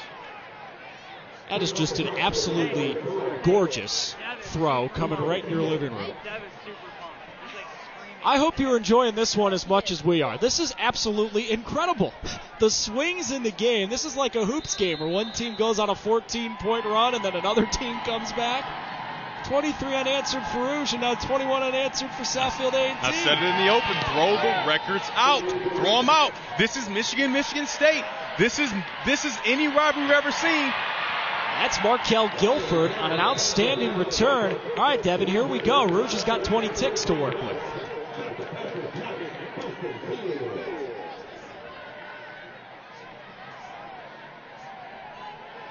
Interception, punt, and then rattling off 3 unanswered touchdowns for Southfield. And the man on your screen right now is a big reason why he stopped himself, River Rouge, in the red zone, and then makes a play just before we get out of the half for a touchdown and has Southfield A&T within 2. Davon Young has been inserted on defense to match up with Nick Marsh, and he's winning that battle so far. Johnson gives to Terrell Johnson, who slipped in the hole. And Rouge does have timeouts in their back pocket, but Devin, they get the ball to start the second half, and they just want to go to the locker room and catch a breath. Yeah, you run that type of play. You'd rather take a knee. You run that play, see what you get, and if you don't get a bunch, right, you take it, go into the half, and give yourself a chance to regroup. Timeout by River Rouge. And Corey Parker is going to re-talk to the boys here with the ball right around the 47-yard line of Rouge. So we're maybe going to find out how far Christian Johnson can throw the football. Yeah, let's see if he can get it in the end zone or some kind of last 3 plays in college football. You work on it every Thursday, every Friday in walkthroughs before the game. Last 3 plays, the last 3 opportunities to get the ball about 60, 75 yards down the field. If it's not a Hail Mary option, maybe they have that drawn up and want to remind the players with those timeouts in their pocket, hey, this is what we're going to do. Remember where you need to be. And you only leave 5 seconds on the clock. Very smart decision with an opportunity here. And even 5 ticks remaining in a first half that has been like riding a roller coaster. Rouge in the first quarter like 23-0. Yeah. Since then, Southfield A&T has scored 21 unanswered. And Devin, I'm almost thankful we're going to halftime. We can all catch a breath and kind of just reset the deck because this first half has been nuts. Yeah, you see Corey Parker was already writing notes, and he's already in the halftime trying to make sure that he can find answers for this explosive Southfield A&T offense and their quarterback, Isaiah Marshall. Isaiah Marshall and Christian Johnson have been like 2 great starting pitchers throwing gems against one another tonight. Back and forth they go. Johnson, as the first half runs down, throws. It's caught by Watson, but that's going to end the half and send us to a well-needed break. Whew! Southfield A&T is running to the locker room and making some noise. Can you blame the boys? 21 unanswered points. And River Rouge is facing a stern test, Evan Gardner, as we approach the start of the second half. Absolutely. It's going to be a very nice second half, and I cannot wait to see what Brooke Fletcher has to say. Our intrepid reporter, Brooke Fletcher, down on the sidelines trying to grab Corey Parker. Corey Parker, a coach who has seen things rapidly change in this game. They were up 23-0, and Southfield A&T has quickly turned the tide of this game. Let's go down to Brooke. Coach, your team was incredible right out of the gate, but then the second quarter, it seemed like Southfield A&T switched the script there. What changed from your perspective? They made some good adjustments, and then from there, We had a couple of injuries that was crucial.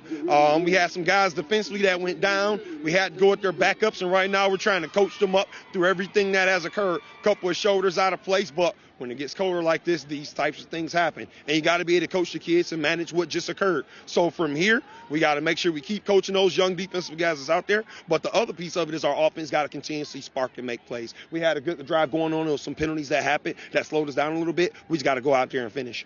I saw you meeting with your coaches already before you came to me, writing in your notebook. I mean, what's going to be the message to your team in the locker room in order to slow them down in the second half? To survive. You just got to survive. That team wasn't going to go away and just let us win this thing out 23 or to zip or something like that. They were going to fight and make plays, and that's what they're doing. We got to now answer that swing. They took some swings. We took some swings. Who's going to stay off the mat? This is what high school football is all about, that momentum swing. All right, thank you so much, Coach. Back to you, Evan. Brooke, thank you. Corey Parker is about to go into the locker room and give the speech potentially of his life. What a ball game we got brewing in River Rouge. The Panthers scored the first 23. The Warriors scored the next 21. Johnson, Marshall, back and forth they go. Halftime coming up.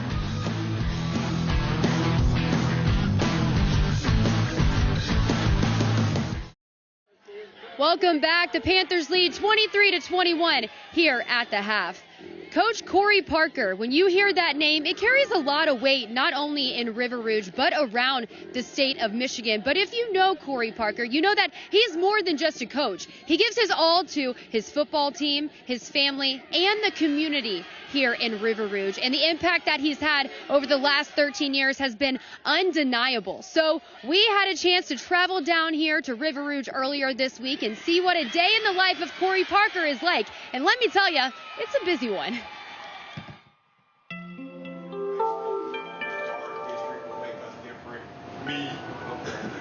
Coming up here, making sure the kids not hanging out. Yeah, exactly. So pretty much just how my days go, outside of football. Oh, okay. They see me, I can see them. Instead of being reactive and suspending them or giving them detention, I should have been in front of them in the first place. These are our seniors and juniors that drive. So I got everybody, them and the kids coming off the buses. Hey, let's go. Morning, what's up, Neely, you good? Coach Parker, he's been here since March of 2009. You're actually the person that hired him. So what stood out to you? Why was he the guy that you wanted to hire? My first language is energy. And Coach Parker has phenomenal energy. And there's just something about him that he is extremely genuine. I've not met, anyone who I think exudes not only leadership and confidence, but humility. Oh, now this is perfect. Everybody in class already. Look at that. This is beautiful. District-wide, when I arrived, we had 900 students. We have 2,400 students now. And Coach Parker is the architect of that. He's transformed the community. But, people think it's about football, and it's really not. So he's an investor, but he invests in young people. And so one person at a time, he plants these seeds, and the return on the investment is phenomenal. What's up? You in the back talking? I can say what you see every day, what you see in person is what is genuine and is what you get. He worked like 3 jobs when I met him. Like, he was driving down to Detroit, he was playing football, I was like, wait, hold on. Like, it's a lot going on here. So even then, when I first met him, he always was just a person who just really gave 110% all the time in everything he does. And I think the drive for the students is just to give them what he may not have had. And I think that's a lot of what drives him, just so they can have a better outcome. Wins and losses, the community might care about that more than he does. But he's worried about kids going to the next level, whether it's just going to play football or just going to trade school, going to school to be a regular student. It's not really about the wins and losses and the trophies. It's just about making it to the next step. At this point, he probably means everything to River Rouge. When you say River Rouge, you definitely are going to say Corey Parker, just like you might have said Lofton Green. This is from our mayor, key to the city of River Rouge.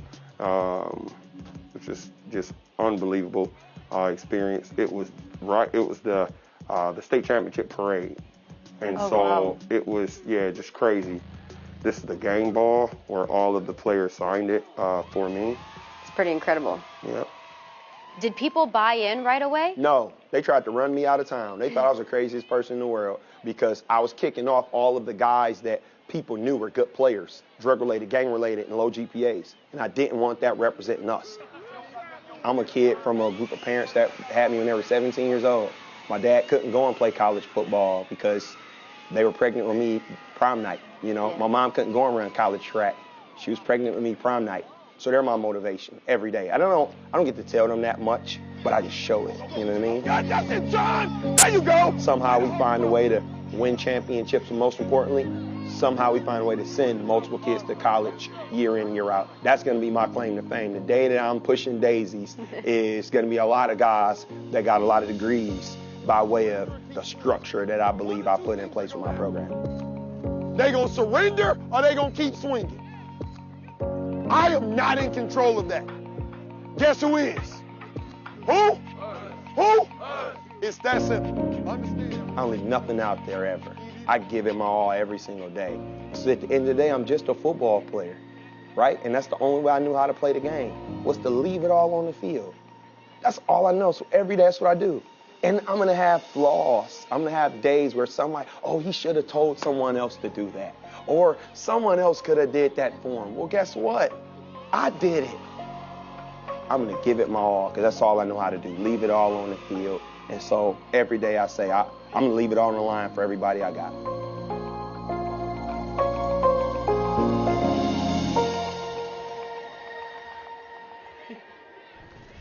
I mean, after watching that piece, I wasn't kidding when I said this guy was busy. I asked him, well, how do you keep up with it all? And he said, listen, it's all right here. But he does say that he finds time to, enjoy himself after his wife and his kids go to bed. The way he winds down, Netflix. Just like everybody else. Even Coach Parker needs some time to himself, right? Well, when we come back, we're going to have more from River Rouge and Coach Parker and his team. They're going to need to find a way to maintain this lead. Much more to come when we return.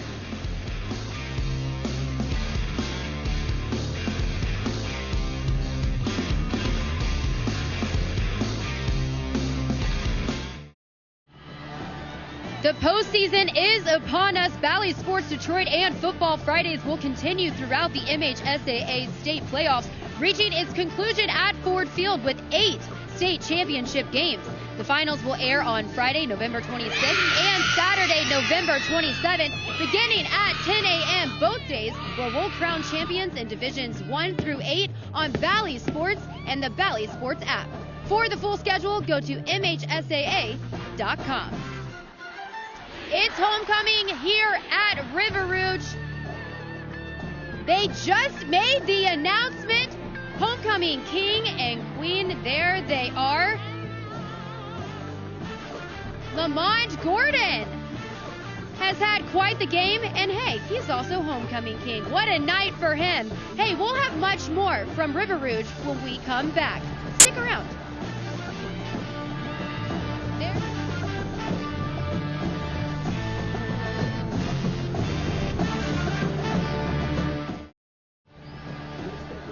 Welcome back. It's homecoming here at River Rouge. There's a few of the royalties there, taking some pictures. All right, the 4th annual Legacy Senior All-Star Game will be hosted this upcoming November 28th in Brighton at the Legacy Center Sports Complex. And the event will once again be televised on Bally Sports Detroit. 80 of Michigan's best graduating seniors from across the state will strap their helmets on for the final time and showcase their skills for a statewide audience.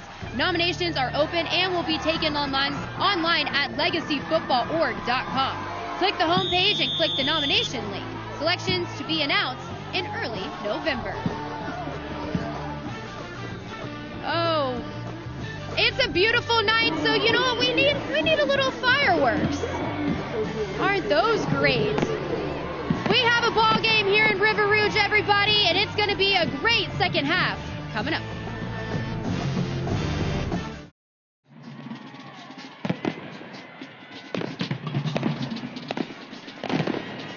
What What's a halftime show at River Rouge High School without a marching band and some fireworks in the background? Let's listen in.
That's an outstanding performance by the River Rouge Marching Band, and those fireworks in the background shot off by Mr. Cooney. Yes, those fireworks were outstanding, my friend. There were a lot of fireworks in that first half. We'll get you ready for the second half when you come on back on Bally Sports. Football Fridays on Bally Sports are brought to you by Family Heating, Cooling, and Electrical. Family, it's not just the name of our company, but the way that we do business. By the Michigan Department of Health and Human Services, the vaccine is our way out of COVID-19. Find your vaccine at michigan.gov/COVID vaccine. And by Figer Law. Nobody knows the law like we do. Figer Law. Such a treat for us to be here at River Rouge High tonight. We got a ball game. 23-21, River Rouge leading Southfield A&T. Down to the sidelines we go. A&T's head coach Aaron Marshall standing by with Brooke Fletcher. Coach, slow start for your team to begin this game, but the second quarter, 21 unanswered points. What adjustments did you guys make? Well, we just had to play loose, right? We're a young team, like I told you before. So once they bought in and settled into the game, right, our talent starts to come out. We're on the road, hostile environment. River Rouge did a great job coming out first quarter, but we adjusted, and now we're playing some football. Went into the second half, or into halftime with a little momentum. What was the message to your team in order to take this thing home here in the second half? Keep the same energy, right? We got to play loose. We got to play free, do our assignment football, what we're coached to do, and we'll come out on top. All right, thank you so much, Coach. Thank you. Evan, back to you. Brooke, thank you. Southfield A&T, led by Aaron Marshall, they are back in this ball game. Back and forth we went in the first half. Early on, it was all River Rouge. Christian Johnson scoring the first couple of touchdowns of the ball game. Looking like his old teammate, Marian Rabowski, with a little power right and left, getting his way into the end zone to help pad the early River Rouge lead. Didn't stop there. Johnson with a beautiful ball to the back of the end zone, and Nick Marsh is going to catch that thing 10 times out of 10. So it was 23-0 River Rouge, and then Southfield A&T came roaring back. That catch by Tashi Bracewell is one of the best catches that you will ever see on any football field anywhere. And Devin Gardner, as that first half continued to roll on, Southfield A&T got more and more confidence. Isaiah Marshall felt better and better throughout that first half. We got a second half on our hands here, my friend. Yeah, I mean, Southfield's coaching staff did a great job of finding easy throws for Isaiah Marshall after he had struggled on the first couple drives, and after that he got rolling, and you're seeing all these throws are goes to the outside, just taking advantage of the River Rouge DBs. Davon Young, Tashi Braceful are a handful right now. Southfield A&T, believe it or not, again, down 23-0 early in the game. They're winning the total yardage battle right now. That possession battle pretty even, Devin. I'm curious to see how this second half shakes out. Yeah, River Rouge has got the lead, but it sure feels like Southfield A&T has all that momentum. Coach Marshall talked about having balance. They were so pass-heavy throughout the season, and today, that's the motto of balance, right? 103 passing yards, 102 rushing yards. I mean, if they continue on at this rate, they could blow this game away in the second half. We're going to see what direction this game goes. Just such a roller coaster of a first half. A bit of a pitcher's duel, a quarterbacking duel here at River Rouge High down the road from Comerica Park and Ford Field. Isaiah Marshall, Christian Johnson. That was a lot of fun, boys, in the first half. We're looking forward to seeing what you can bring us in the second half. Evan, I wouldn't have it any other way. Like I told you in the open, who's the best Southfield Falcons quarterback to come out? There's another opportunity. 24 more minutes. This is our final regular season game on Football Fridays. We kick off the playoffs starting next week. We reveal all the matchups to you on our selection show at 5:30 on Sunday on Bally Sports. This is quite the finish to the regular season. It's shaping up to be. River Rouge looking for an answer. They've never trailed in this game, but Corey Parker, when he talked to Brooke at halftime, knew that adjustments had to be made in that locker room as we approach the start of the second half. Markel Guilford, number 2, back deep. He's taking a kickoff back for a touchdown this year. It's a shorter kick off of Jalen Holly. Has to field near the 20, and he down goes right there. Great special teams by Southfield A&T. Yeah, I mean, that's a good start for Southfield A&T, and it's all on River Rouge, right? Unforced errors.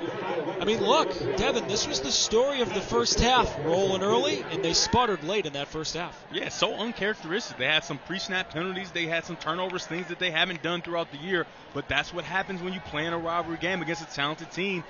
This drive feels extremely big with Southfield A&T scoring 21 unanswered to end the half. That's River Rouge is going to have to find a way. What do you think the attack plan is here on this drive for Rouge? Well, they got to stay who they are. They got away from the run game just a bit. They got to find a way to get yards on first down. They'll give it to Hendricks. Busted out of one tackle and a shoestring tackle by Baker. Otherwise, Hendricks may be going all the way to the house. I mean, Justin Sorrell had him in his grasp and just let him go. I mean, you know, sometimes you see that in the NFL where you don't want to get a roughing the passer call on the quarterback, but this is not a quarterback. This is a running back, and this is high school football. You have got to make that tackle in the backfield. Great job by Curly, as they call him, getting some yards on first down. Like I talked about, first down is where it starts, second and short here. Power run right for Johnson. Did lean forward to make it a third down and short, but that is an excellent open field tackle by Jawan Johnson. The 5'11 senior makes the stop and sets up a third down. Check it, they have given Rouge the first down. That's a generous spot. The chain crew did not get the memo. That's why you got a little hold up here. But River Rouge is going to try to pound the rock, right? We're going to see how tough Southfield's front seven is. And again with Johnson, and he maybe gained an inch. Maybe.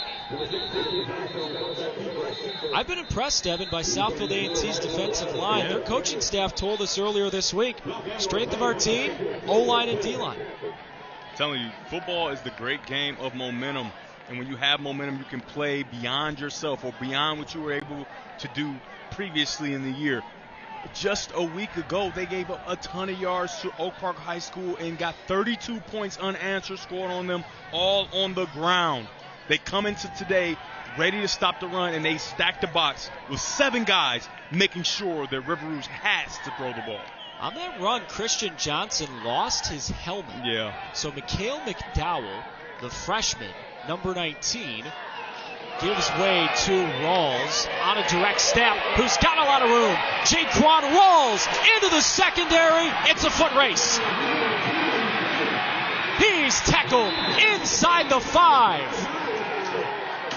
A chunk play for River Rouge, and they're in business again. How about River Rouge? Your quarterback's helmet comes off. He has to come out of the game for a play, and boom! Wildcat, outside zone, down the field, inside the 3-yard line. What a play by number 20, Rawls in gray. Give some credit here to Young, coming back on the play to make the tackle and stop Rawls from going into the end zone. That's Davon Young, number 2, racing back to make the tackle. But on that Wildcat, Devin, as you said, it works so well, they'll just keep it going here on 1st and goal. If it's not broke, don't fix it, and they get in the end zone. Southfield A&T thought that Rawls lost the football. They're pointing the other way. Oh, this would be huge. This would be huge. They're talking it out. Yeah, it looked like from this angle, Rawls was in for sure. Instead, it's still their ball inside the 1, and Rawls was trying to tell the coaching staff, just keep me on the field. Let's keep running that Wildcat. After that long run, he might be a little gassed, right? Because he has a long run. He runs off the field, but what you didn't see is he had to run back on the field to get back in the Wildcat. I mean, that's a lot of running around, and he was a little tentative when he first took the snap. Now they got Jalen Holly on a direct snap, and he stops short. This is a little interesting, Devin. We haven't seen Christian Johnson for 3 plays now. I'm just telling you, it's a lot of pride on that goal line right now. As you can see, Jalen Holly completely stuffed. Oh, my goodness. 11 in white. Wow. 3rd down and extremely short. Another try for River Rouge. Holly just got stopped. 3rd down and goal. They're running again, and this time it works. Power O for River Rouge, and it's a touchdown for Terrell Johnson. Took him a while, Devin, but they do get into the paint, and River Rouge still leads. Yeah, it doesn't have to always be pretty, but if you get it done, that's what matters. Matthew Stovall, the big right guard, leading the way into the paint like you described. Look at him get around. I love the skip step from the big guys, right? The little skip step, get around. Got to have some athletic ability to do that. Very good job. River Rouge punching that in the end zone there, trying to go for 2 here. They'll run it again. Johnson trudging around that left side. Southfield A&T stopped him short. So River Rouge's lead remains 1 possession. A&T gets the stop on the 2-point try, but they couldn't stop him on this run. Terrell Johnson behind all those big boys in the O-line for River Rouge. The Panthers back into the end zone.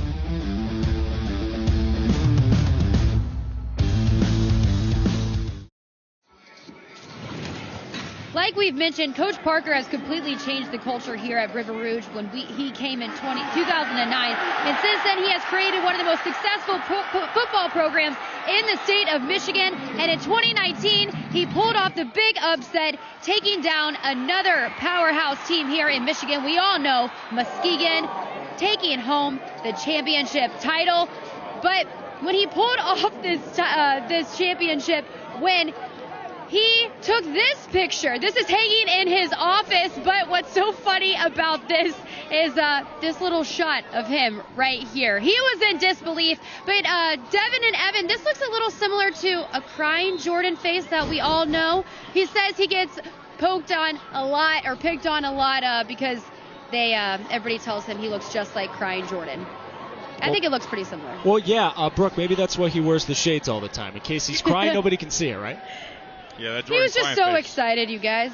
I mean, can you blame him, especially where River Rouge's program was, Devin, when he took the job to win a state championship? Do you think he ever dreamed about that when he took the job over a decade ago? Yeah, absolutely not. I mean, he thought he could, but you just don't know until you do it. But I'm just telling you guys, you don't know about Brooke. She won a championship yesterday at the New Day lip sync competition, and she had a Jordan crying face of her own, in case you guys didn't know.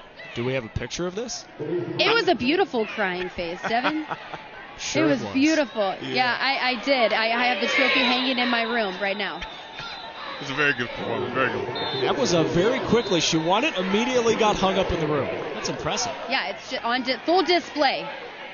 Brooke, we're always proud of you. All right, so Davon Young was on the return. He was stopped around the 30, and now the coaching staff is going ballistic for Southfield A&T. There was a flag on that return, and Aaron Marshall is going nuts.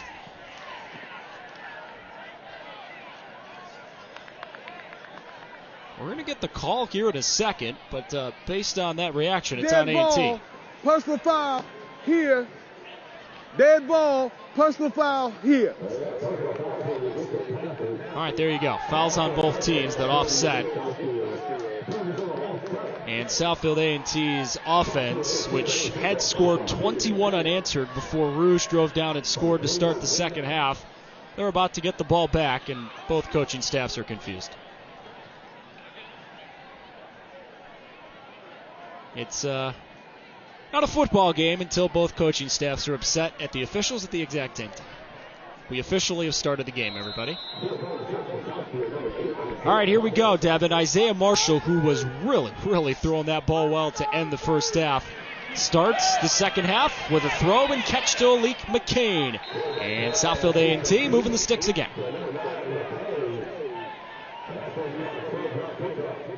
River Rouge is playing a middle safety, and they're giving up the outside, funneling the receivers down the middle. But that short passing game, it's wide open because the linebackers have to come up because Southfield has been able to run the football. And remember as well, Corey Parker was telling us at halftime, multiple injuries to his defense in the first half have allowed Isaiah Marshall to do this. Throw it down the field, and Tashi Braceful is a man amongst boys right now. Tashi Braceful, hello. I mean, they found something they're going to stick with you. Just throw it up and slam. Dun, dun, dun, dun, dun, dun. Let the boys be boys. Braceful is feeling himself. 3 touchdowns last week, and he is rolling this week. Timeout, River Rouge. Braceful attacking Matthew Bennett, who's one of the backup defensive backs for River Rouge. That's what Corey Parcher mentioned, Devin, at halftime, right? We got some backups in the ballgame right now in Southfield A&T. Give them and their coaching staff credit. They are just exploiting matchups right now on the outside. Yeah, a lot of times coaches outcoach themselves. You found a matchup that cannot be stopped. Get it to them as much as you can, and they are doing it. How many opportunities is he going to have Randy Moss talk about him on Sunday? I mean, he is mossing everybody. They've thrown as many guys as they can at him, and he is going and getting it every single time or getting the pass interference.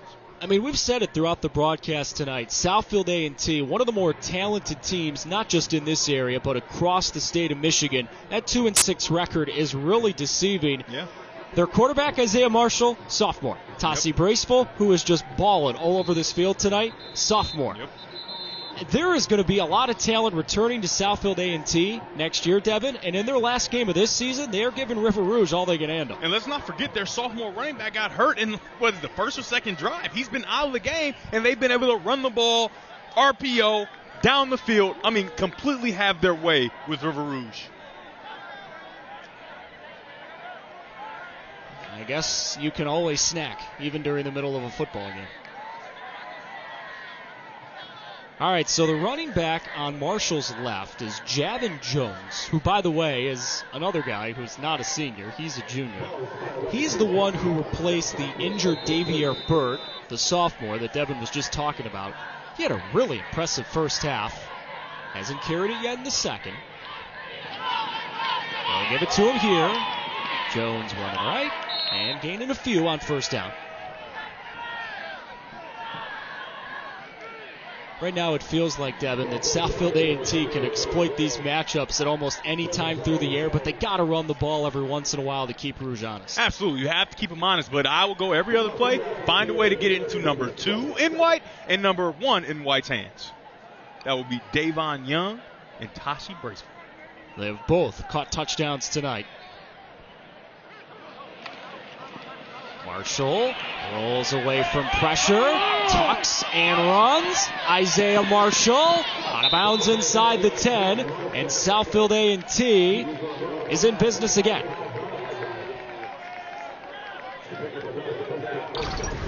Great decision. He goes to the top of your screen, but what you can't see is Bracewell's a little jammed up, and then he finds a way to get out and make a play on the edge. Very good job. Don't take an unnecessary hit. Get out of bounds. Very good job by the sophomore Isaiah Marshall finding a way to get a first down. And Southfield A&T, once again, for the 4th straight time since the first half, is in business. Give Jones. He is pushed backward as he approached the 5-yard line. A whole big bunch of River Rouge defensive linemen swarming to the football. The first hit made there by number 50, Richard White. This is where things get tight, right? You got nowhere really to go. So I would look for Southfield to go back to the RPO. Find a way to get the ball in the running back's stomach, and River Rouge has made it clear that they're going to try to stop it and throw a slant on the outside. They did it for a 2-point conversion, and it could work again here for their talented wide receiver, Tashi Bracewell. Richard Pop helping to trigger the plays for Southfield A&T. They're 8 points away from a tie ball game. Marshall floats it toward the corner. Flag out. That's 2 of them as they were looking for Bracewell again. Feels like every time they throw his way, Devin, he either catches the ball or flags are coming out. Yeah, it's probably going to be a pass interference, we would imagine, right? You can see they're both fighting each other. I mean, You don't like that call? Both guys, hands on each other. It's kind of hard to call on one side. That's Brooklyn Butler, who they called the penalty on. Now, we've seen some pass interference during this game. Now, don't get me wrong. They have definitely been very handsy, but that one is a little questionable. Looks like River Rouge matches heads to the top of your screen, so it's probably going to stay inside the box. They give it. Jones, did he get there? Amid the mass of humanity, they got to untangle all the bodies, and Jones stopped short. Yeah, this is where you miss Burt. Right, this is where you miss Burt. A bigger back with the opportunity to run through those arm tackles. Number 13 in White, if you're just joining us, out of the game with the high ankle sprains. Tough injury to come back from. Back to Jones, lowering his shoulder, and he's into the end zone. Southfield A&T is within 2 points again. Jones lost the helmet, but he got the touchdown. How about the punches being thrown by these two programs? You swing, I swing. I swing, I swing, you swing. Both teams not relenting, and that's why I said you throw the records out the window. Southfield going for 2 with a chance to tie this game up at 29. They went for 2 at the end of the first half and didn't get it, so they were down 23-21 at half. Can they tie it here? Marshall got away from pressure, threw to the back of the end zone. Bracewell made the catch, and we're tied. Tashi Bracewell again, and we got a ball game in River Rouge, Devin. River Rouge plays good defense on that play, but there is no answer for better offense. RPO got a touchdown there. RPO, make a play. Isaiah Marshall. Can't wait to get back to this one.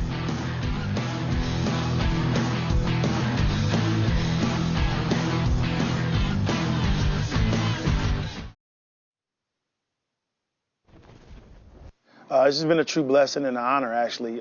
He doesn't, he thinks that he's lucky that he gets his uncle to coach him, but really I'm the lucky one. It's just really because of the kind of kid he is. You ask anybody about Isaiah, he's extremely humble, right? And that's what people say first. You sit down with him and have a talk, you never know he played football. He's not going to bring it up. He's not going to talk about it.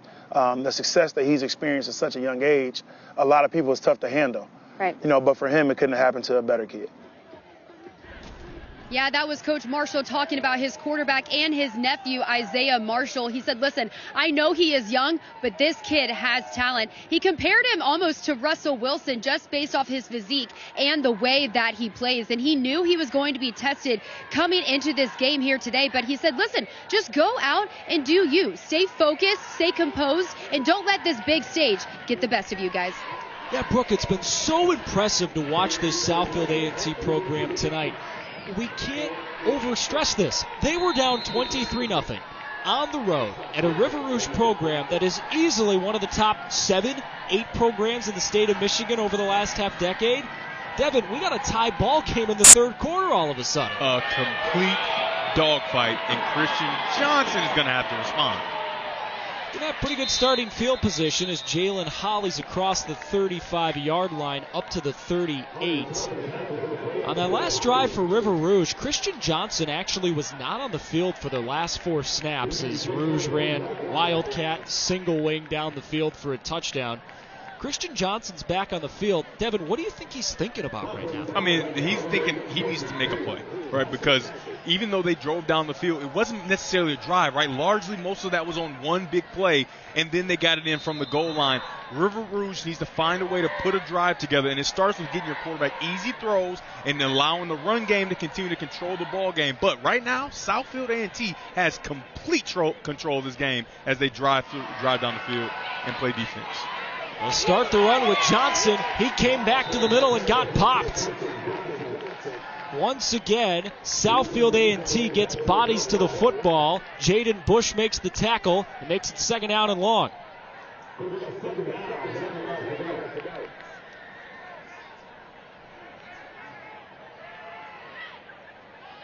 Devin, have you seen any schematic adjustments made by Southfield A&T after Rouge scored the first 23 points in this game, or is it just about effort? Well, remember, when we talked to Coach Marshall, he said they're going to make adjustments to try to get more people around the football in the box.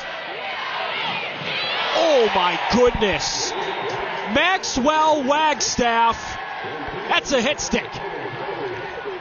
Forget about what I was talking about. How about the hit by Wagstaff? I mean, he absolutely whacked him.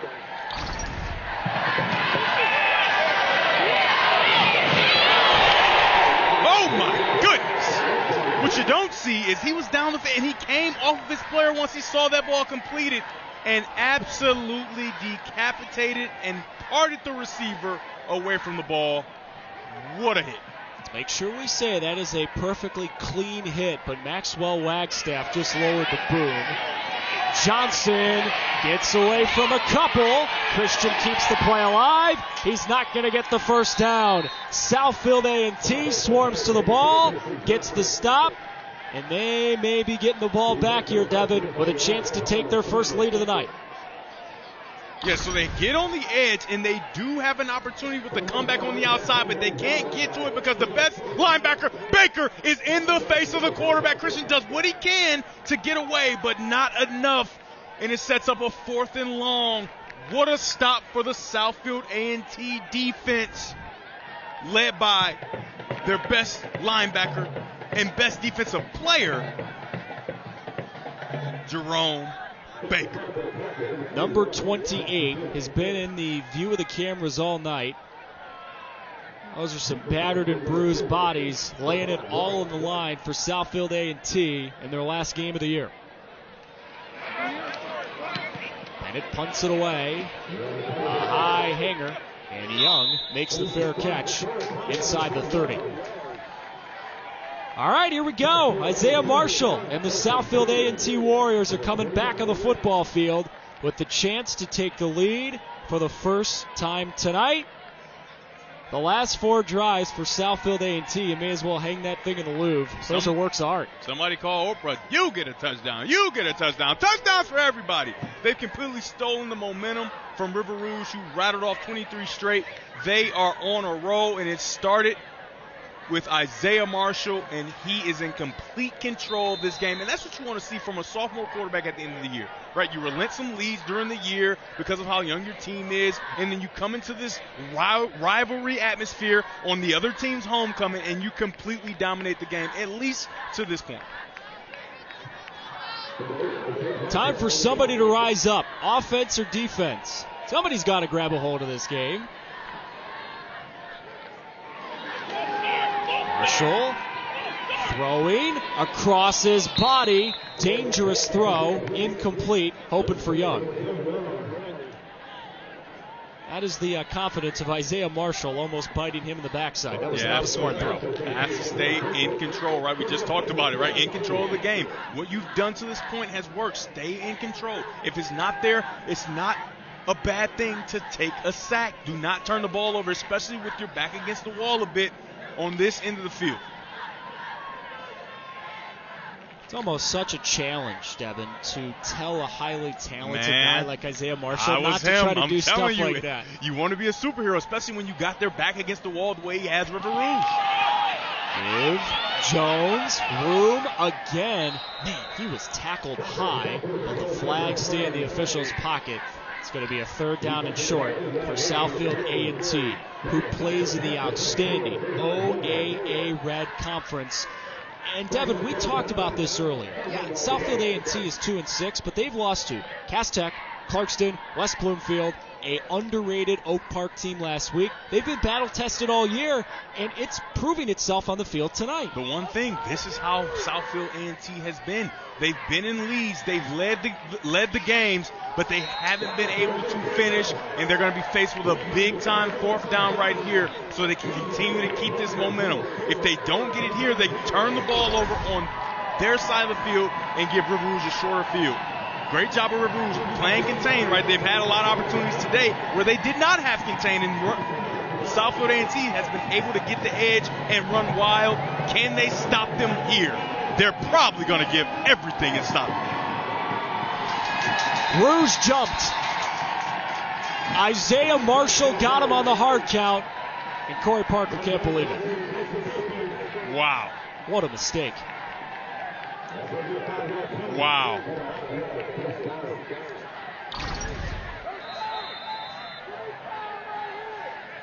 That is Marquis Jones, a senior captain. And both of his hands, Devin, going to his helmet. Tell the story. Yeah, absolutely. You expect your senior to be able to be disciplined in that situation. He fails there. Marshall stepping up in the pocket, ripping it down the far side. It's incomplete and a flag's out again. They have got Brooklyn Butler on an island with Tashi Braceful, and Tashi keeps winning the battle. I mean, it's going to be holding, right? Holding. Grabbing his jersey as he's running down the field. The thing about it is he's in phase. And when I say in phase, it means that he's in position to play the ball, so he doesn't need to do this. But he does it. Braceful does a great job of trying to get to the ball. That's very important because the referee will not throw the flag if it doesn't look like he's trying to go get the ball. He does a good job there. Very savvy move by the sophomore. Southfield A&T keeps exploiting matchups on the outside. We keep saying it because it's true. Tashi Braceful and Davon Young, Devin, just keep winning one-on-one battles on the outside. They're making catches or drawing penalties. Yeah. Marshall away from pressure and throwing a strike to Braceful. What a catch on the far sideline. I love the catch. The catch is good, but what a call. You've had your wide receiver run deep 5, 6, 7 times, pass interference or a touchdown, and now he gets vertical with speed and comeback. Oh, nice route and a catch right between his teeth on the move for Isaiah Marshall. Man, that's one of those routes, one of those throws that's honestly indefensible. Yeah. Richard Pop is just calling a masterful game tonight for Southfield A&T. River Rouge has gone to a too-high safety and finally lent help over to Tashi Braceful to try to slow him down. Let's see if the quarterback, Isaiah Marshall, can find a way to either check the ball down or get runs run because they have two guys removed from the box. There's a lot of talking going on. Seems like that was a pretty routine play. They got to move the chains here. Maybe the chains weren't moved correctly before the play. I'm honestly just guessing here.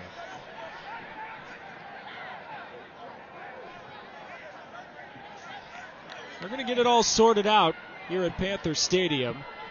The crowd on a homecoming Friday night has been treated to an offensive explosion. We got fireworks at halftime, and we've had fireworks in the first half and second half. Yeah, absolutely. There's been fireworks, and most of them since early in the second quarter has been from Southfield A&T. Oh, what a catch! Alik McCain! You talk about athleticism all over this field. How about making up? Because he's had some drops in this game, and then he catches the hardest catch of the night. He dropped two gifts earlier right in his chest, and then he just snatches that missile from Isaiah Marshall right out of the air. On the ground with Jones, trying to find some room. He does find a little bit across the 30. And solid gain on first down.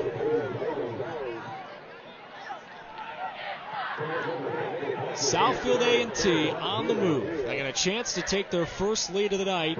Let's see how many plays they get in before we go to the fourth.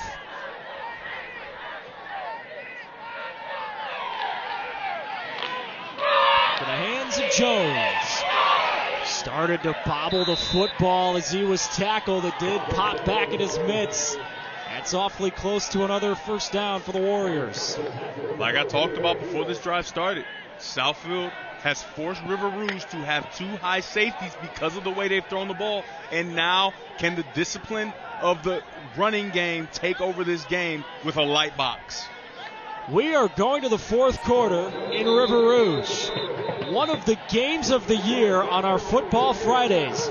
You like offense? Come join the party. River Rouge and Southfield A&T are slinging it all around the yard. Terrell Johnson scored earlier in this third quarter, put Rouge on top, but then Southfield A&T came right back. How about Isaiah Marshall? The run, the throw, Braceful the catch. We got a ball game in Rouge, everybody.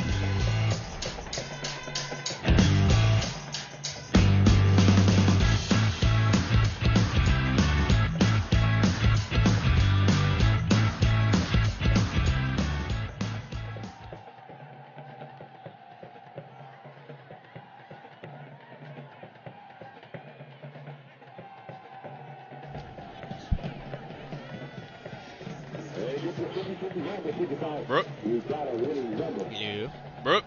Hey guys, yeah, I just talked to the trainer. She said nobody's injured. She said the only thing is number 33 had an upset stomach, but he's back in the game now. But there's no. So what was he talking about? Not sure. Yeah, because Who said somebody injured? Like he said, yeah, he said they're dealing with some injuries. No, I remember hearing that.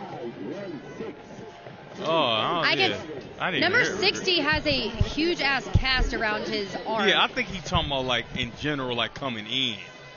It can't be that's like. That's what I mean, Christian had a boot on earlier this week. Yeah. So maybe that is what he's referring to. Yeah, you know, it's definitely not. That's good for King. Good for them. I'm so curious now what this cast is on number 60's arm. It's humongous. Heartland, thanks for playing. See.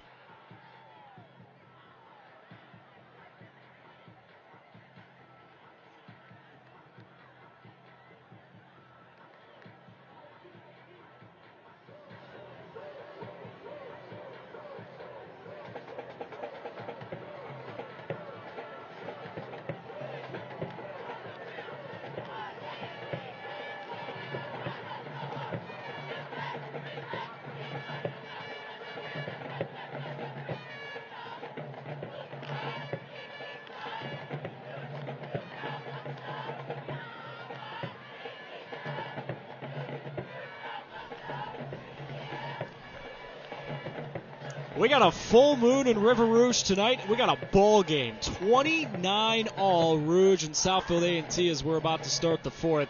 How about Detroit King taking on one of the best teams in Ohio, Cincinnati Moeller, and punching them right back, Devin Gardner, 26-21. The Fighting Dante Moore is on top in that ball game. Yeah, that's a big one for the state of Michigan, right? KLAA Championship. Belleville, their offense was on fire.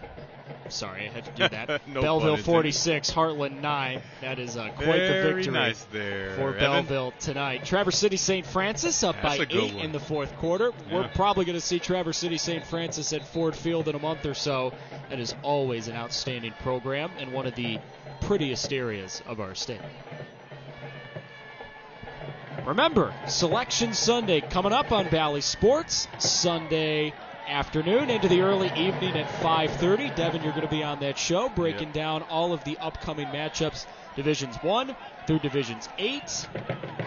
Here in River Rouge, the two-time finalists over the last 2 years, the River Rouge Panthers in Division 3, they are in a dogfight with Southfield A&T as we start the fourth. Isaiah Marshall has been slinging it. He's going to have to wait a bit longer. Encroachment. Defense, 5 yards, second down. My goodness. You know, Devin, once River Rouge went up 23-0, it's been so strange to watch Corey Parker's team, usually so disciplined. In this game, there's just been a lot of silly penalties against them. Yeah, you just usually don't see this from Corey Parker and his football teams, but you're seeing it tonight, and it's really hurting them. And Southfield is taking full advantage. Marshall throws far side, incomplete.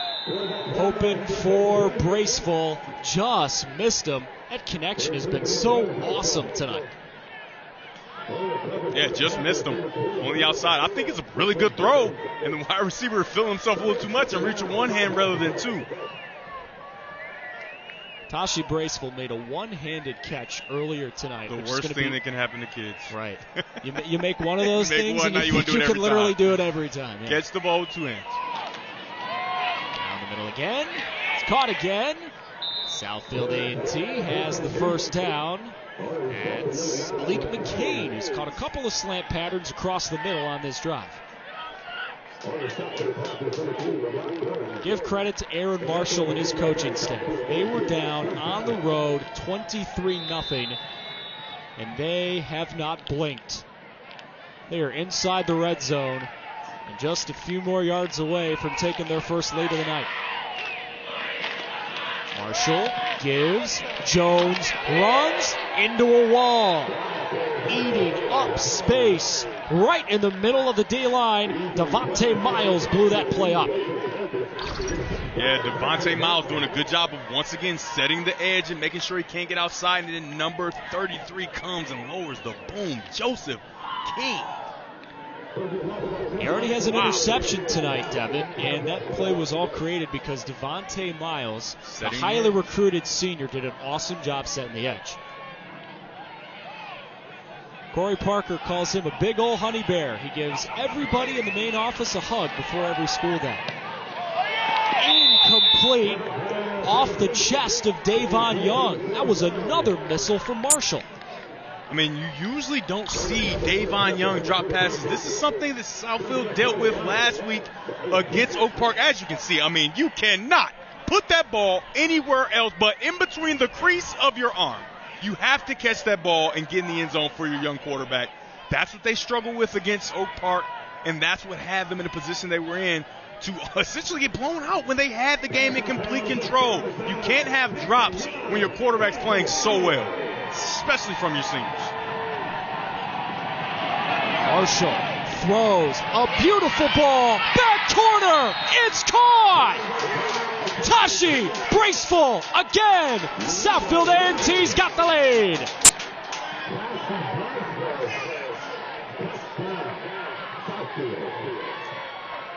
River Rouge has thrown everybody they have on their roster at Tashi Braceful, and he is having his coming out party here on this Bally Sports Network. Colleges somewhere. I mean, he doesn't need any other game for his highlight tape. Just use the River Rouge game and go get yourself a scholarship, young man. Should just hire you, Devin, to be his hype man. He doesn't need me. Have you been watching the game, Evan? He's been unstoppable. Literally been calling the game. Southfield A&T takes on the extra point. And these Southfield A&T Warriors in their last game of the year, they're like Rocky, coming out of the corner and swinging on Drago. What a throw. What a catch. Marshall to Braceful. One more time. Southfield A&T is in front.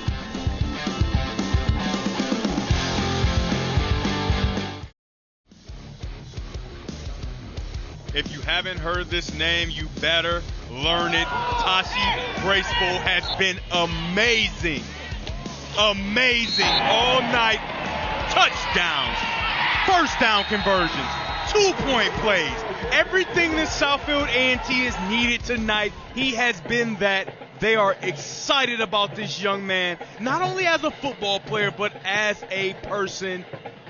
Man, what a night for Tashi Braceful. They call him a complete workaholic. Those numbers are the credit and the product of hard work. 7 catches, 102 yards, and a couple of touchdowns. Yeah, keep hyping him up. He's having a heck of a night.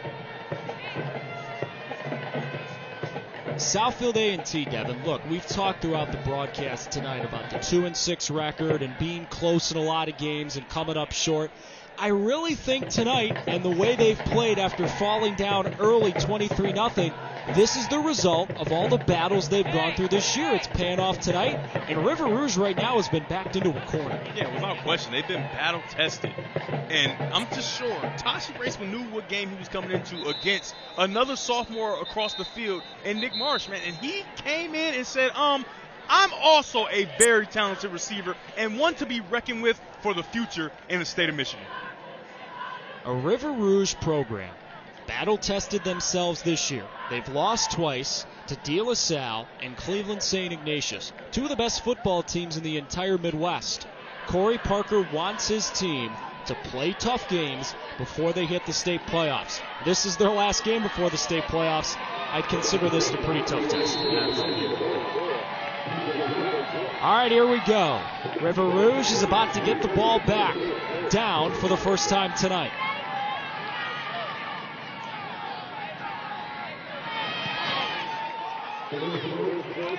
Kick fielded near the 20. Jalen Watson on the return. How about that hurdle? Jalen Watson still on his feet.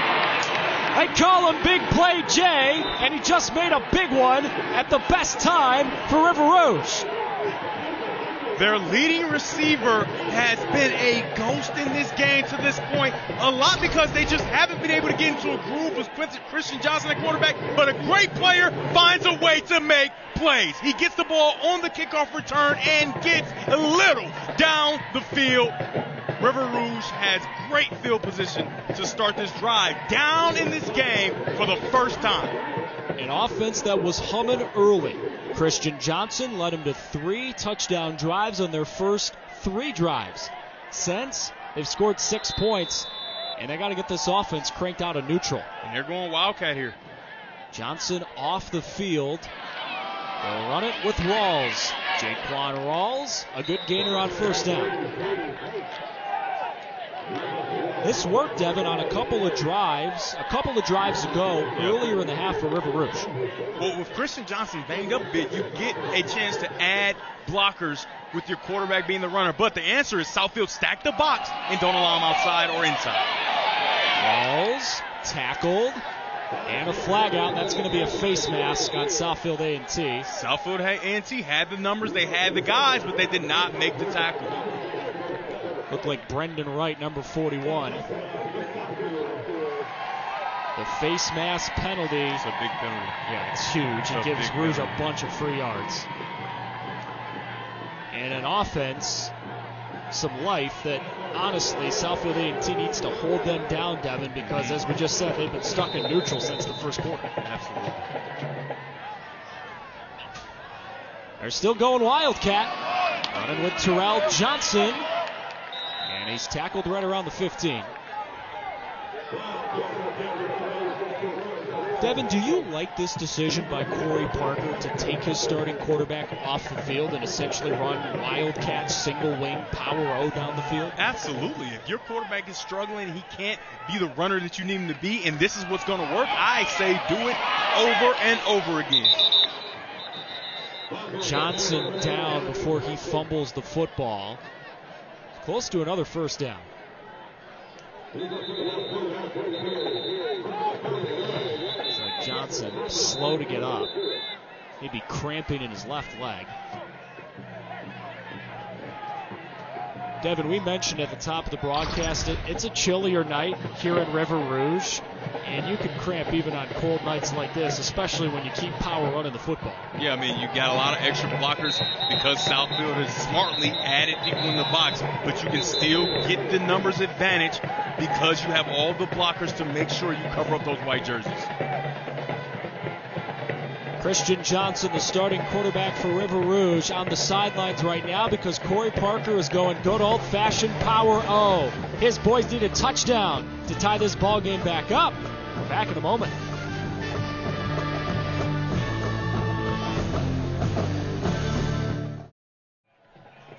In less than 48 hours, the postseason is upon us. Bally Sports Detroit and Football Fridays continues throughout the MHSA state playoffs. Going to reach its conclusion at Ford Field with 8 state championship games. Finals air on Friday, November 26th and Saturday, November 27th, beginning at 10 a.m. both days. We're going to crown state champions in Division 1s through 8 on Bally Sports and the Bally Sports app.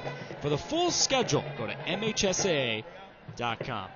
Devin, I know you and I are excited to cover Football Fridays all the way through the state championships Thanksgiving weekend because of great games like this.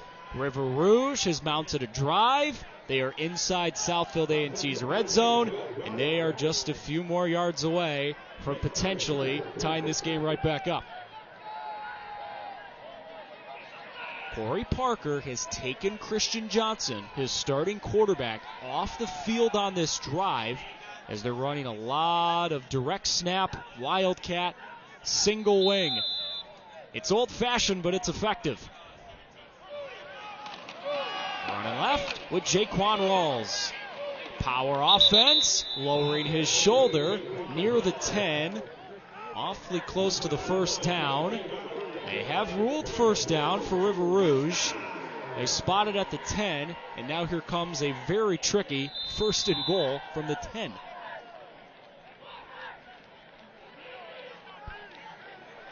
Yeah, if I'm Southfield, I load the box, and you have to dare him to throw the ball with a person on the field that's not a thrower, right? He's a running back. But I'm sure that they may have that in the package, and Southfield would have to be weary of that. But, I mean, they're moving the ball quite nicely on the ground. They're still running single wing. And Hendricks on an inside give, and that's going nowhere. So there's the thing, right? You try to run some sort of misdirection off that single wing, but Southfield A&T snuffed it out. Yeah, they tried to sneak a trap in there and get Demani Hendricks underneath the defense, who seems like they have this running game under control, but you have to throw that wrinkle in there to make sure you keep them honest if you're going to continue to just go with the Wildcat, and you'll think they go quarterback power right back here again. Rawls left with room, tackled inside the 5. Here comes the biggest play of the game, 3rd and goal from inside the 5. Win the line of scrimmage, and that's what River Rouge's offensive line is doing right now. I mean, they are playing in the defensive backfield. They're running left, leaning toward the goal line. Touchdown, River Rouge!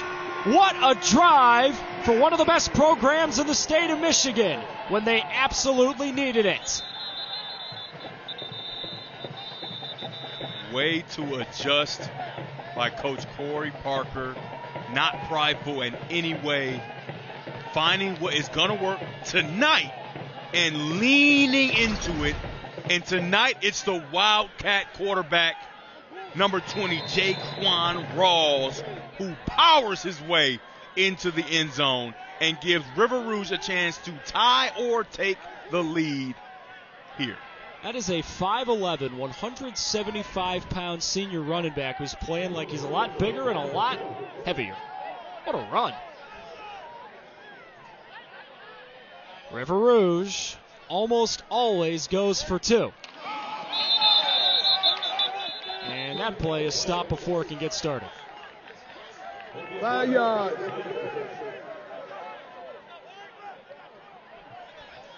All right, Devin, here's the thing. You back them up 5, but again, we've talked about how River Rouge's kicking game pretty much non-existent. Now you got to go for it, and now you got to bring Christian Johnson back in the game because you have to throw it. Yeah, I mean, he stayed engaged. You've seen him on the sideline, staying engaged with the team. So he's ready to make a play, and he's going to have to make a big one here to put River Rouge up. Christian Johnson was not on the field for a single snap on this drive until right here and right now. Timeout, Southfield A&T. Southfield A&T was rolling guys on and off the field. Want to get things cleared up. Do not want to give those yards back. But very good job getting in the end zone by Jaquan Rawls. And now it's on the shoulders of Christian Johnson, the junior, to try to get them in the end zone on the 2-point play from about 7 yards out. What are you calling here? Oh, you got to get him on the edge, right? You got to get him on the edge, give him a run-pass option, and see what happens, right? He's shown ability to get on the edge and run for a first down earlier. You got 7 yards to go. It was a 3rd and 7 earlier that he ran and got. Let's see if he doesn't run and get it or find an open receiver as he's sprinting. Christian Johnson started off this game red hot. First 3 drives, 2 running touchdowns and a passing touchdown. But as the night has gone along, he has cooled off. Corey Parker has taken him off the field down the stretch for old-fashioned Wildcat power-running football. But here, potentially, with the game on the line, on a 2-point conversion, he brings the junior quarterback back in.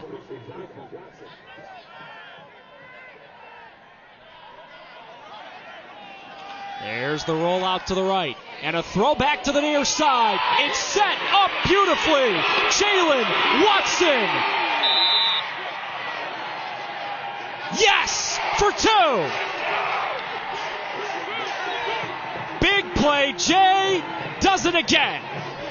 What? A call.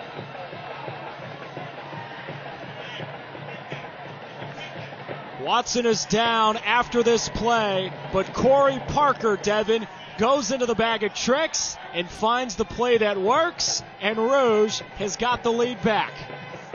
Quarterback on the sideline, stays engaged, comes in cold, and Larry Johnson dials up a play to get them ahead. How about the toughness of Jalen Watson, who pulls a hamstring or pulls up lame during that run and still finds a way to get in the end zone? Wow. Before he even got to the end zone, he started to limp and found the energy and the strength to get in the end zone. What a call by Larry Johnson, with the game essentially in the balance. Jalen Watson, like that old Madden clip with Greg Jennings, putting the team on his back late to get the 2 points and give him the lead. Christian Johnson, as you said, Devin, stayed engaged on the sidelines. Absolutely. Even though he was not in on that drive. And on a play that's really tricky to run, he ran it beautifully. That's why I love football. The greatest comparison to life, right? The greatest parallel, if you will, to life. The roller coaster, up and down, right? He was so good in the beginning. He slowed down a bit, couldn't find a rhythm. Gets taken out, run the Wildcat. We need you again. And because you're engaged, you're able to make a play for your team with the help of Jalen Watson. What a game. Rouge has the lead back, but there's plenty of time for the Warriors. Young fields inside the 20. Davon Young looking for real estate. He's not going to reach the 30.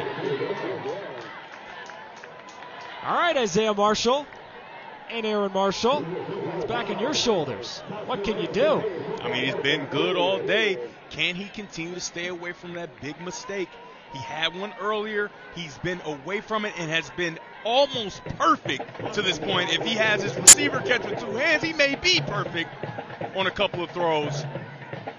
Let's see. Wow.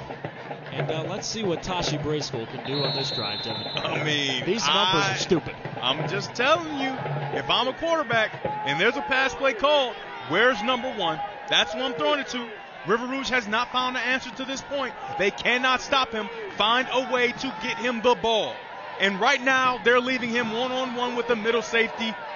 I got to give him a chance. They're looking that way, and they find him. Bracewell to catch for another good gain on first down. This drive, Devin, will be interesting to watch for Southfield A&T. Yeah, they got to get points to take the lead, but with the way Rouge is now committed to the run, Southfield A&T is also trying to bleed a lot of clock on this drive, too. Yeah, absolutely. But the thing is, you can't play not to lose, right? You want to play to win. They cannot change the way they play. They've taken shots. They run the ball well. They have to find a way to still play that way and play to win with nothing to lose in your last game. That's a winning play right there. Isaiah Marshall fields a low snap and still runs the read option well. He's slow to get up, but he did get the first down. Those are things that Southfield has to stay away from. You're playing so well, you have the momentum, and then you snap the ball on the ground. Lucky for them, they got a talented sophomore quarterback that's so poised and played so well, and he's able to pick the ball up. But you cannot have plays like that with this game on the line. Isaiah Marshall took a big old pop, and he's still standing. You saw number 33, Joseph King, coming in late. Looking for Tashi Bracewell. Incomplete. Went to the dive, but couldn't come up with it. I'm pretty sure everyone on the River Rouge sideline is looking. Where's the yellow? Is there a flag? Is there? Because every time we've seen that Tashi has forced a flag from the officials. That time, good defense. And I wouldn't say that they found the answer just yet. I would give it another shot, at least one more time within these downs. Tashi Bracewell has just been a superstar tonight. River Rouge calls a timeout to give their boys a breather. Let's go down to Brooke Fletcher. He's got more on Tashi Bracewell. Yeah, I asked Coach Marshall what makes Tashi so good, and he said his ability to pay attention to detail at such a young age. He said he was on varsity last year as a freshman, but missed most of the season due to an ankle injury. But Coach said this year he came back bigger, stronger, faster, and you could just tell that he really put in the work this offseason. And like you've seen majority of the game tonight, you guys, he really just developed as a key target for this offense. Yeah, I'd say. Tashi had 3 touchdowns against Oak Park last week, 122 yards so far tonight. Devin, 102 yards, 2 more touchdowns. You talk about all this young talent that's coming back next year for Southfield A&T. Tashi Bracewell is going to get even better. I mean, with 6:24 left, if you're just tuning in, don't worry. The Tashi Bracewell show will continue. As long as Isaiah Marshall's able to get the ball in his vicinity, he will have more targets and more catches tonight. You may have seen a few seconds ago the guy who just had the pivotal 2-point conversion for River Rouge, Jalen Watson. He's getting worked on the sidelines. Yeah. Brooke's going to run over and get an update for us. We'll get that to you as soon as we can. Marshall for Bracewell. Find $1 for every time I've said that tonight. It's a good gain on second down. I mean, I look like a genius. I say he's going to get more targets, more opportunities. Now that throw needs to be a little more fine, right? Give him a chance to catch the ball and run with it. You take some of the run after catch when the ball is low. Now you have third down when it would have been a first down. Still, though, it's a third down and short for a Southfield A&T offense, which has been humming. River Rouge is forcing. Give Jones first down and more. He's holding down the right trigger, turboing his way inside the 25. Javin Jones, the backup running back, is laying it all on the line tonight. I mean, Javin Jones is having a day, and it's been on this outside zone play every single time. He is finding his way around the River Rouge defense. The running backs coach for Southfield A&T, Chris Moore, has got to be proud. He's been clamoring for his running backs to get an opportunity, and he's gotten that opportunity today, and they have delivered. The guy who pushed Javin Jones out of bounds, what you'll see here in just a second, is Nick Marsh. Corey Parker has brought his best wide receiver into the game as a defensive back, and he just lowered the boom on Jones. He played defense in Little League. He's a safety, corner, linebacker type. He's probably the person that they're going to be tasked with stopping Tashi Bracewell, right? He's like, hey, coach, I am the most talented receiver in the state, and I want to keep that title, so put me out there, and I will stop him at the safety position. We've seen tonight Davon Young, the excellent wide receiver for Southfield A&T, matched up with Nick Marsh. On the other side, Marsh being defended by Young. Yeah. Now it looks like Marsh is trying to defend Bracewell. They got to find somebody to stop him. I mean, how about that, right? And he's not going to be tasked to do it alone. He has a corner that's going to cover him, and he's going to be over the top. Good job. I love to see young man get up. He's had quite a night. He has had quite a night. Javin Jones, 5'8", 165. Not a big guy at all. What an effort he has put on tonight. Again, in case you're just joining us and wondering if you're a Southfield A&T fan, where's Davier Burt? Well, he got hurt on one of the first drives of the game, so Javin Jones had to come in as a replacement, and they can't stop him. He's just all over the field. Yeah, I mean, it's been special. I mean, you just never know when your number's called. You have to stay ready, and he did a good job of staying ready, so he ain't got to get ready. That is a lesson for life, brought to you by Devin Gardner. You heard? I did hear you. Here we go. Southfield A&T driving again. They're inside the 25 of River Rouge. Isaiah Marshall to throw again toward the end zone. Incomplete, and a flag. They're going to get a penalty on Markel Guilford.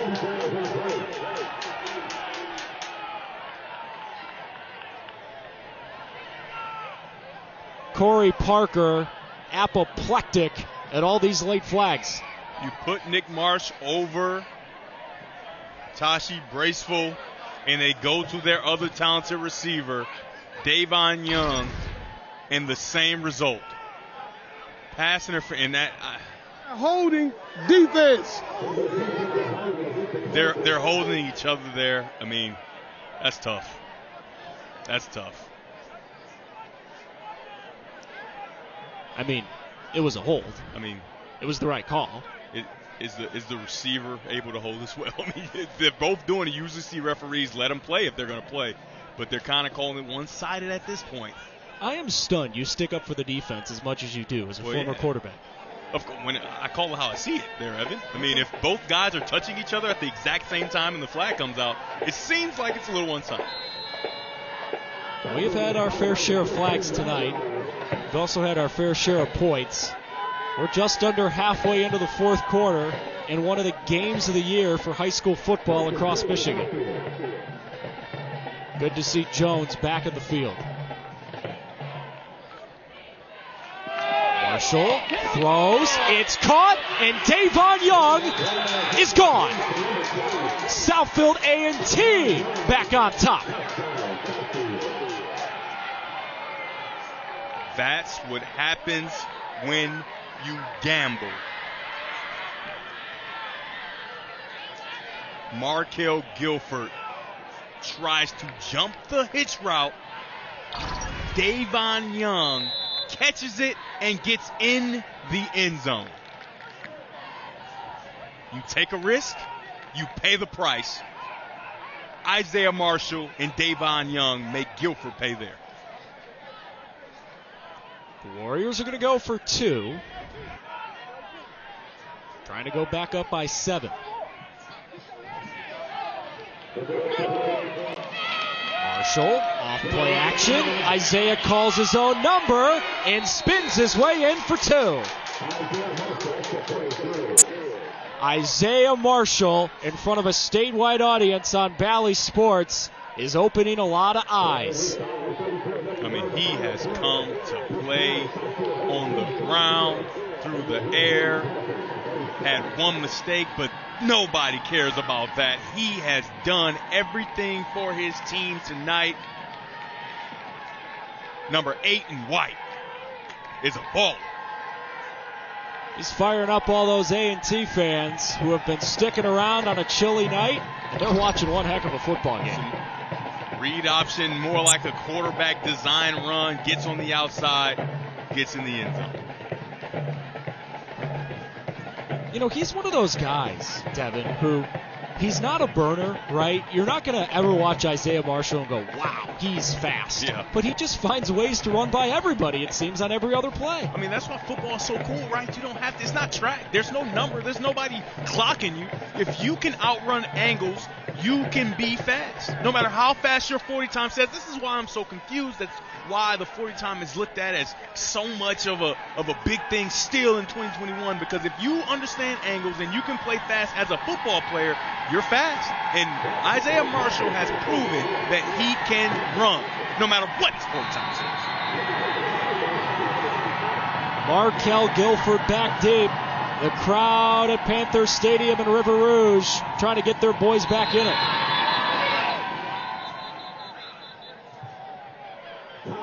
And Southfield A&T called a timeout before the kickoff.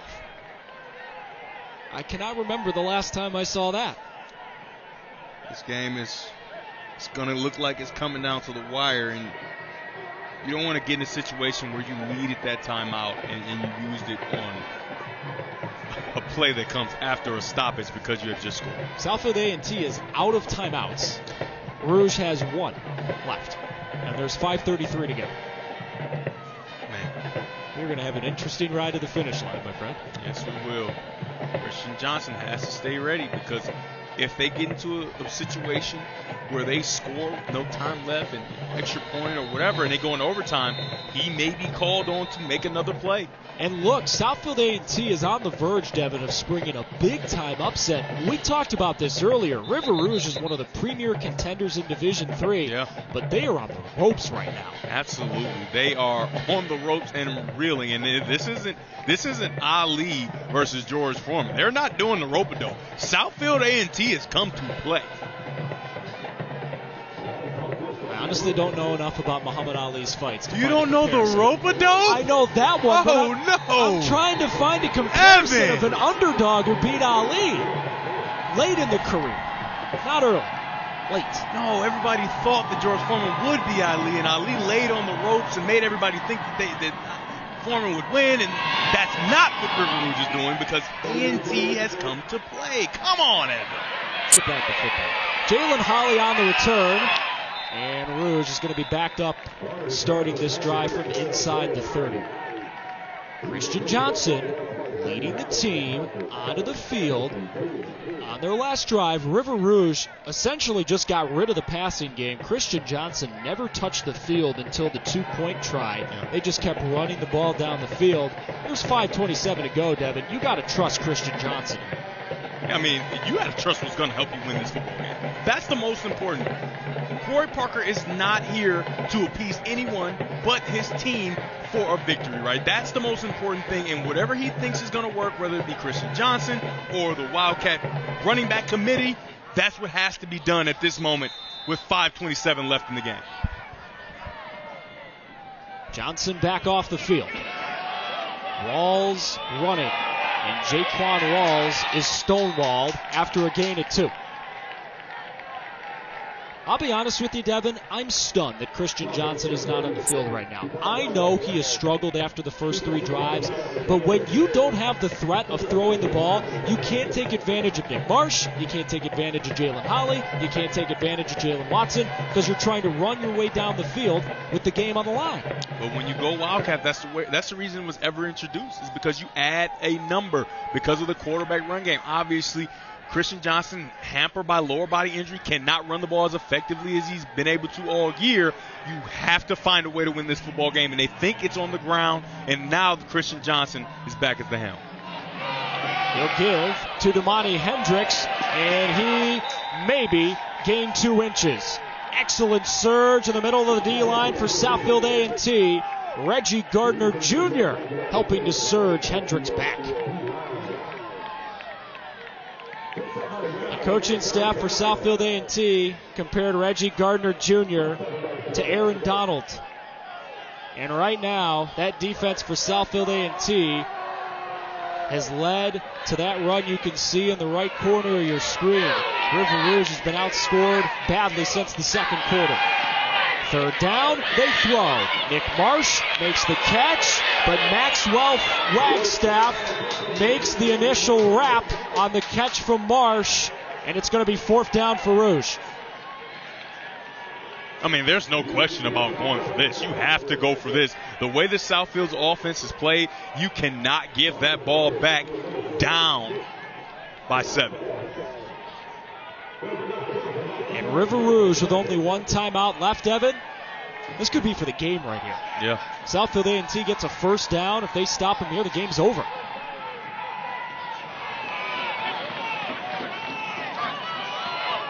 They try to draw them off sides here. Now they got to put a play together. They'll have to call timeout. Burn that last one. Play clock bleeding down. Play clock is running out. Christian Johnson with the game on the line. Leans forward, drags tacklers, gains the first down, and keeps the game going. Before that play, you could see Christian Johnson, give me the ball. Give me the ball. Almost in an argument with his offensive coordinator, Larry Johnson. Larry Johnson gives it to him, and he delivers. Give it to me. Give it to me. I'm the guy. Gives it to him. First down, River Rouge.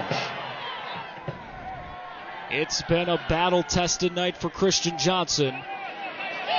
Dropping back to throw on first down and 10. The pocket collapses. He tucks and runs, crosses midfield, and gains a few on first down.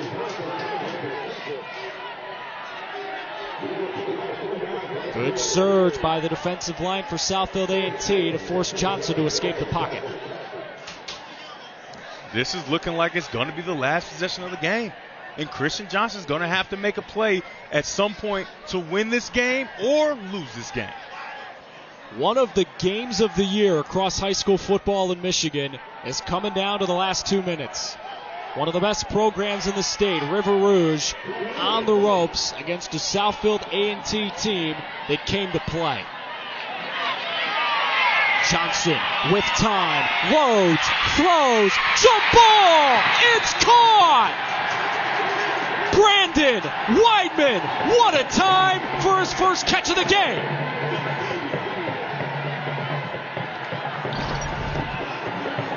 Get the ball up with your player a chance. Weidman goes up and makes a spectacular catch of his own for his first catch of the game. Christian Johnson on the sideline for an entire drive. Weidman hasn't caught a ball. If you stay ready, you don't have to get one. Fired up on the sidelines, and Rouge didn't get set on the snap. It's going to be a 5-yard penalty on Corey Parker's bunch, Devin, but we got to get another look at this throw and catch. Yeah, I mean, for a quarterback, when you're throwing the deep ball, if the ball's high and your teammate can see it first, it makes the percentage go way up on whether or not you're going to be able to complete that ball. The senior Brandon Weidman, in his final regular season home game, makes the catch of the game for River Rouge. And now Corey Parker burns his last time out. Coming up on a minute to go. So now, Devin, what I wonder is, before that timeout was called, they took Christian Johnson off the field to go back to power running football. Yeah. That's fine. I get it. It has worked in this second half, but you run the risk of now with no timeouts, you don't get a first down, the clock keeps ticking. You got a hot quarterback now. Johnson's last 2 plays, great run for a first down, beautiful long throw and catch. I'm keeping him on the field right now and winning or losing the game with him. What do you think? Yeah, I mean, I think that would be the right decision. Let's see if they leave him out there. I mean, when you have your quarterback finally gotten into a groove, you want to ride him. Lean into it, right? Just like they got into a groove with the Wildcat. Lean into that. Now that your quarterback is playing well, lean into 6 in gray and give him a chance to go win this football game here at home on homecoming night for River Rouge. Corey Parker likes his boys to be battle-tested before the playoffs. I don't know if he wanted tonight to go like this. Southfield A&T has played their best and most complete game of the year. A talented young team which is going to be a force to be reckoned with next year and the year after that. They've come to River Rouge, and they're 115 away from shocking one of the best teams in the state. But there is still 75 seconds to go. No timeouts left for either team. We're playing ball the rest of the way.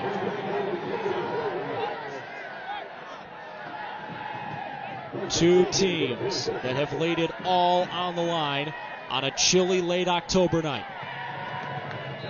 At the bottom of your screen, Nick Marsh one-on-one. Haven't seen him make a splash in this game since the beginning of the first quarter. Johnson steps up in the pocket, throws to the end zone, tipped it incomplete. Flag out. They were going for Weidman again. Wagstaff on the coverage, and I think he got burned. They're going to call a pass interference here, but once again, I don't see it. That's two guys competing for the football. Let's just take another look. Live, I didn't agree. Let's see. I don't see it. I mean, maybe a hand on the back, but that's a tough call at this juncture of the game. But the one thing you can say is the referees have been consistent. They've called it that way the entire game for both sides.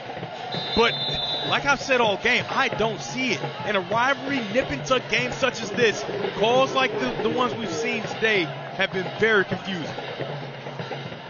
Now, they've been consistent tonight. It's been a tight-called game, Devin. Yeah, and look, I give the officials credit. Lord knows it's a hard job. If you're going to call it one way, stick it with that way the whole night. You got to keep it the whole way. That's what so there's done. no surprises. Right. First down goal for Rouge. Christian Johnson, power run. Lowering his right shoulder. He's inside the 5. The clock will tick under a minute to go. Southfield will be ripping at the ball. Ball security is at a premium right now for River Rouge. Under a minute to go.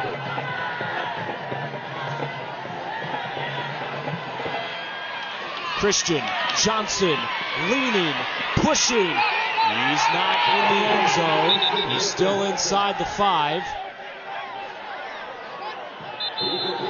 There's a timeout on the field. They're having clock issues at Panther Stadium. Before the last snap, about 10 seconds went off, and the clock never started running.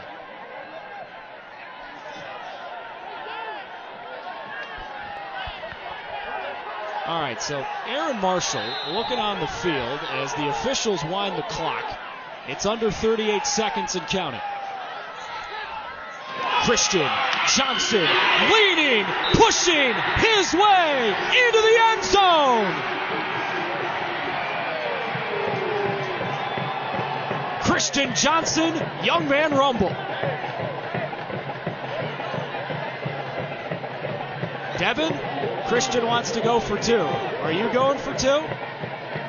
The way he's played this last drive, since the 2-point conversion on the previous drive, I mean, he is feeling good. He's in a groove. Let that young man go win the game.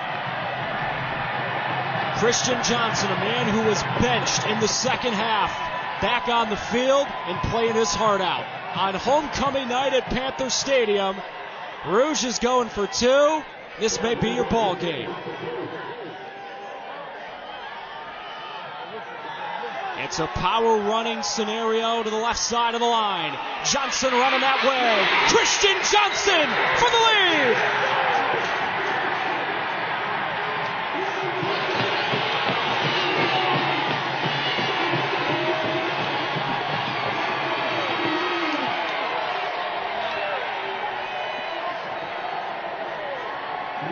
Wow. I said it. We own this. Give them a chance to go win the game. I said it before and I'll say it again. If you stay ready, you don't have to get ready. Weidman hasn't caught a ball all day, makes a big catch on that drive. Christian Johnson, after coming out of the game early in the second half, lead.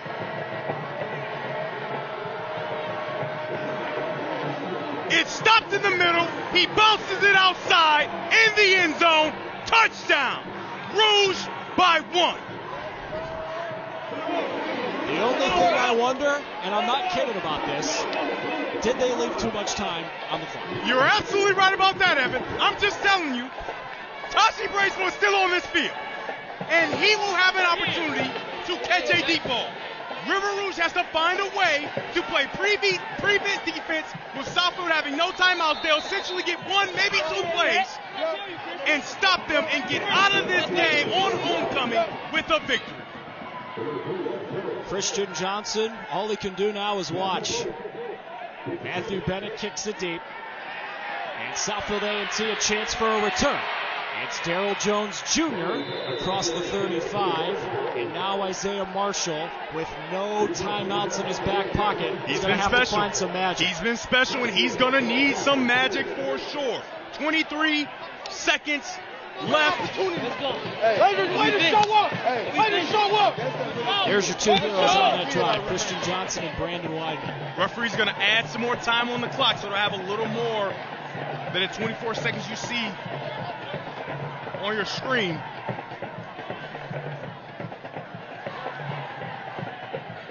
Southfield A&T in the first half was down 23-0. Yep. 2 separate times here in the second half they've taken the lead, and 2 separate times Rouge has rallied back. Now they've got the lead. There's the man you must pay attention to, Tashi Bracewell. Isaiah Marshall's going his way at some point. It's so loud here, it's shaking our cameras. You got Nick Marsh over top of Tashi Bracewell. They're going to put 25 seconds on the clock. Southfield A&T, today is essentially their playoffs, Devin. They're not going to the playoffs. They've laid it all on the line. River Rouge has taken their best punch. Let's see if Southfield A&T has one final 25 counter. seconds, 64 yards.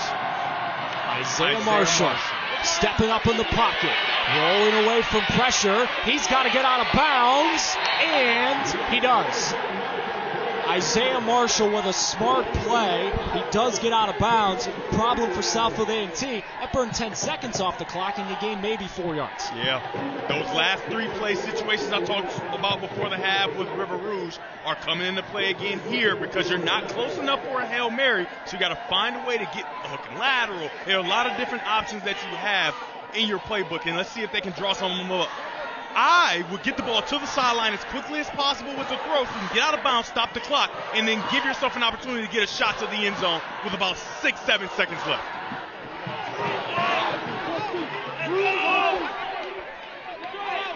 Isaiah Marshall is all by his lonesome. Stepping back and throwing. It's caught, and Southfield A&T gets out of bounds with the first down. Exactly what I said. So now you have a strong arm quarterback. This ball has to go to the end zone, and the idea is to get it high and 2 to 3 yards in the end zone so that you can have an opportunity for a tip if he does not catch it clean.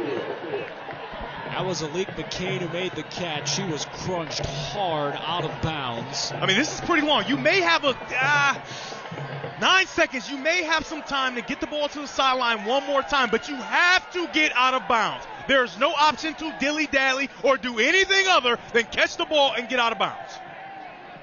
With 9 seconds left, it's going to be a first down for Southfield A&T at their own 48.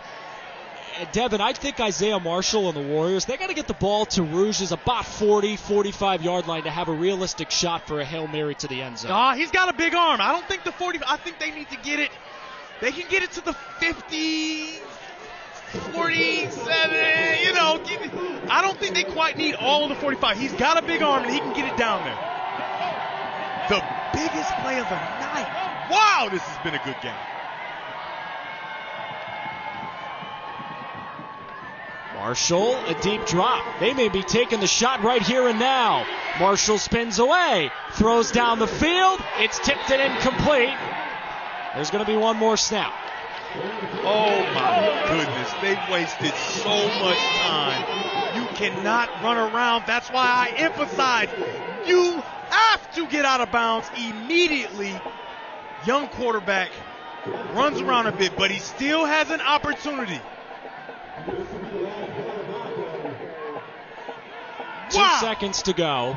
Everybody in the River Rouge Stadium holding their breath, knowing that they may get away with one with the way that Southfield has played all night. Here's your ball game. Isaiah Marshall with time to throw. Motions toward the end zone. Throws a deep ball. That pass is picked off, and River Rouge survives.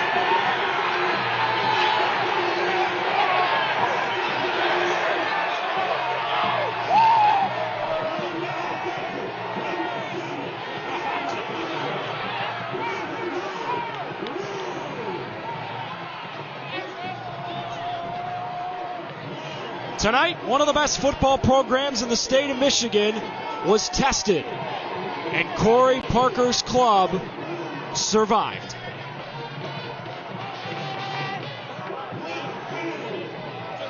Hats off to both of these teams. We have been calling great games across the state of Michigan all fall long. I put that one up near all of the games we've called on Football Fridays. That was one whale of a game. Here is tonight's Menard's big money moment. How in the world can you call anything but this tonight's Menard's big money moment? Christian Johnson, the two-pointer Devin to win the game. He got it. He asked for it. What a job by him, taking control of this game when he couldn't quite get in a groove. Stayed ready, stayed engaged, didn't get down, and won the game for his team. The junior quarterback Christian Johnson, the transfer from Cass Tech, the guy taking over for maybe the greatest player in the history of River Rouge football, Marian Rabowski. Tonight, Christian Johnson helped to earn his stripes. What a game. What a win. Look, Devin, if you're going to go into the playoffs, if you're River Rouge, one of the favorites in Division III, you may as well win a game like that, right? I mean, I don't see why not, right? The perfect warm-up, if you will, right, to be tested, right? Because they were tested early, but later in the season, they weren't tested as much, right? A bunch of blowout wins, and they needed to get lathered up to go into the playoffs and know what they have from their team. They showed so much guts, and hats off to the Southfield A&T Warriors, who came and gave the biggest fight they could give. But Corey Parker finding a way to win this game was as impressive a job as I've seen. Benching your junior quarterback, who wasn't playing bad, right? Wasn't turning over. He had an interception that wasn't his fault, got tipped. But he wasn't able to produce as much, couldn't get in a groove. You bench him. You find a way to get in the end zone without him. He sits cold on a cold night, comes back in the game, 2-point conversion, the drive to win the game. He drives down and wins it. His family has got to be proud. One of the best football games I've ever seen. Corey Parker wins his 112th game all time. Christian Johnson, the hero, he's standing by with Brooke Fletcher. Yeah, I am joined by Christian and Coach Parker. He keeps getting stopped by everybody, congratulating him. But Christian, I mean, what an incredible game. How would you describe the emotions after a huge win like this? It was crazy. I think I had to get everybody to come together just to believe in the plan and just go out and finish strong. Well, let's talk about that last drive. I mean, what was the mindset going into this last drive and then leading up to that 2-point conversion at the end? Really just try to put my team on my back, get them to believe in me, and go down the field and score. Coach, what do you have to say about this kid's resilience, especially coming up huge at the end of the game here? He did exactly what I asked for him to do this week. Let your hair down, play hard, play fast, son. We going to trust you. You know what I mean? And we did. We trust him. I love you, man. I'm proud of you, baby. Proud of you. Proud of you. Way to go. Way to go. Way to lead your team. Way to lead your team. Well, I mean, this was a huge win. I mean, what did you learn about your team here tonight, Coach Parker?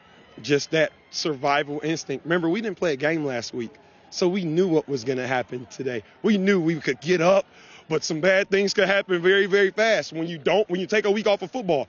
But when no one in the state will play you, what else do you do? You know, so we're in a tough situation. So all I can do is just keep coaching my kids through halftime and saying, hey, we got to be able to answer the bell because it's going to be an opportunity for us to close this game out. And the opportunity showed itself up in that last drive on offense and that last drive on defense. Christian, I mean, what this team, the fact that you guys were able to bounce back and come back and get this win, I mean, what does that say about this team and what your team is capable of here? Just to never count us out because we always going to keep coming at you. So, I mean, before the game, I had to talk with the team and just told them to play for your why. Why you come out here and do what you do every day, and we came out here and we proved our why. All right, well, you guys are finishing the regular season off on a strong note, but hey, we got Selection Sunday coming up here. So, I mean, how excited are you to finish the season here strong, the regular season, and then get ready for playoffs? I'm excited to finish the season like this. I mean, Coach Marshall and his staff, they got a bunch of talent over there, and we knew that coming in, and we wanted to make sure at the end of the day we had a W and somehow, and we won by 1 point. You know what I mean? That's our focus, and we did it. So Selection Sunday is here. We just hope we're one of the teams selected because we know we missed some games and we might have missed out on some playoff points, and that hurts us. But at the end of the day, if that's what the MHSAA has selected as far as the playoff scenario, we just got to line up and play, and that's who we are.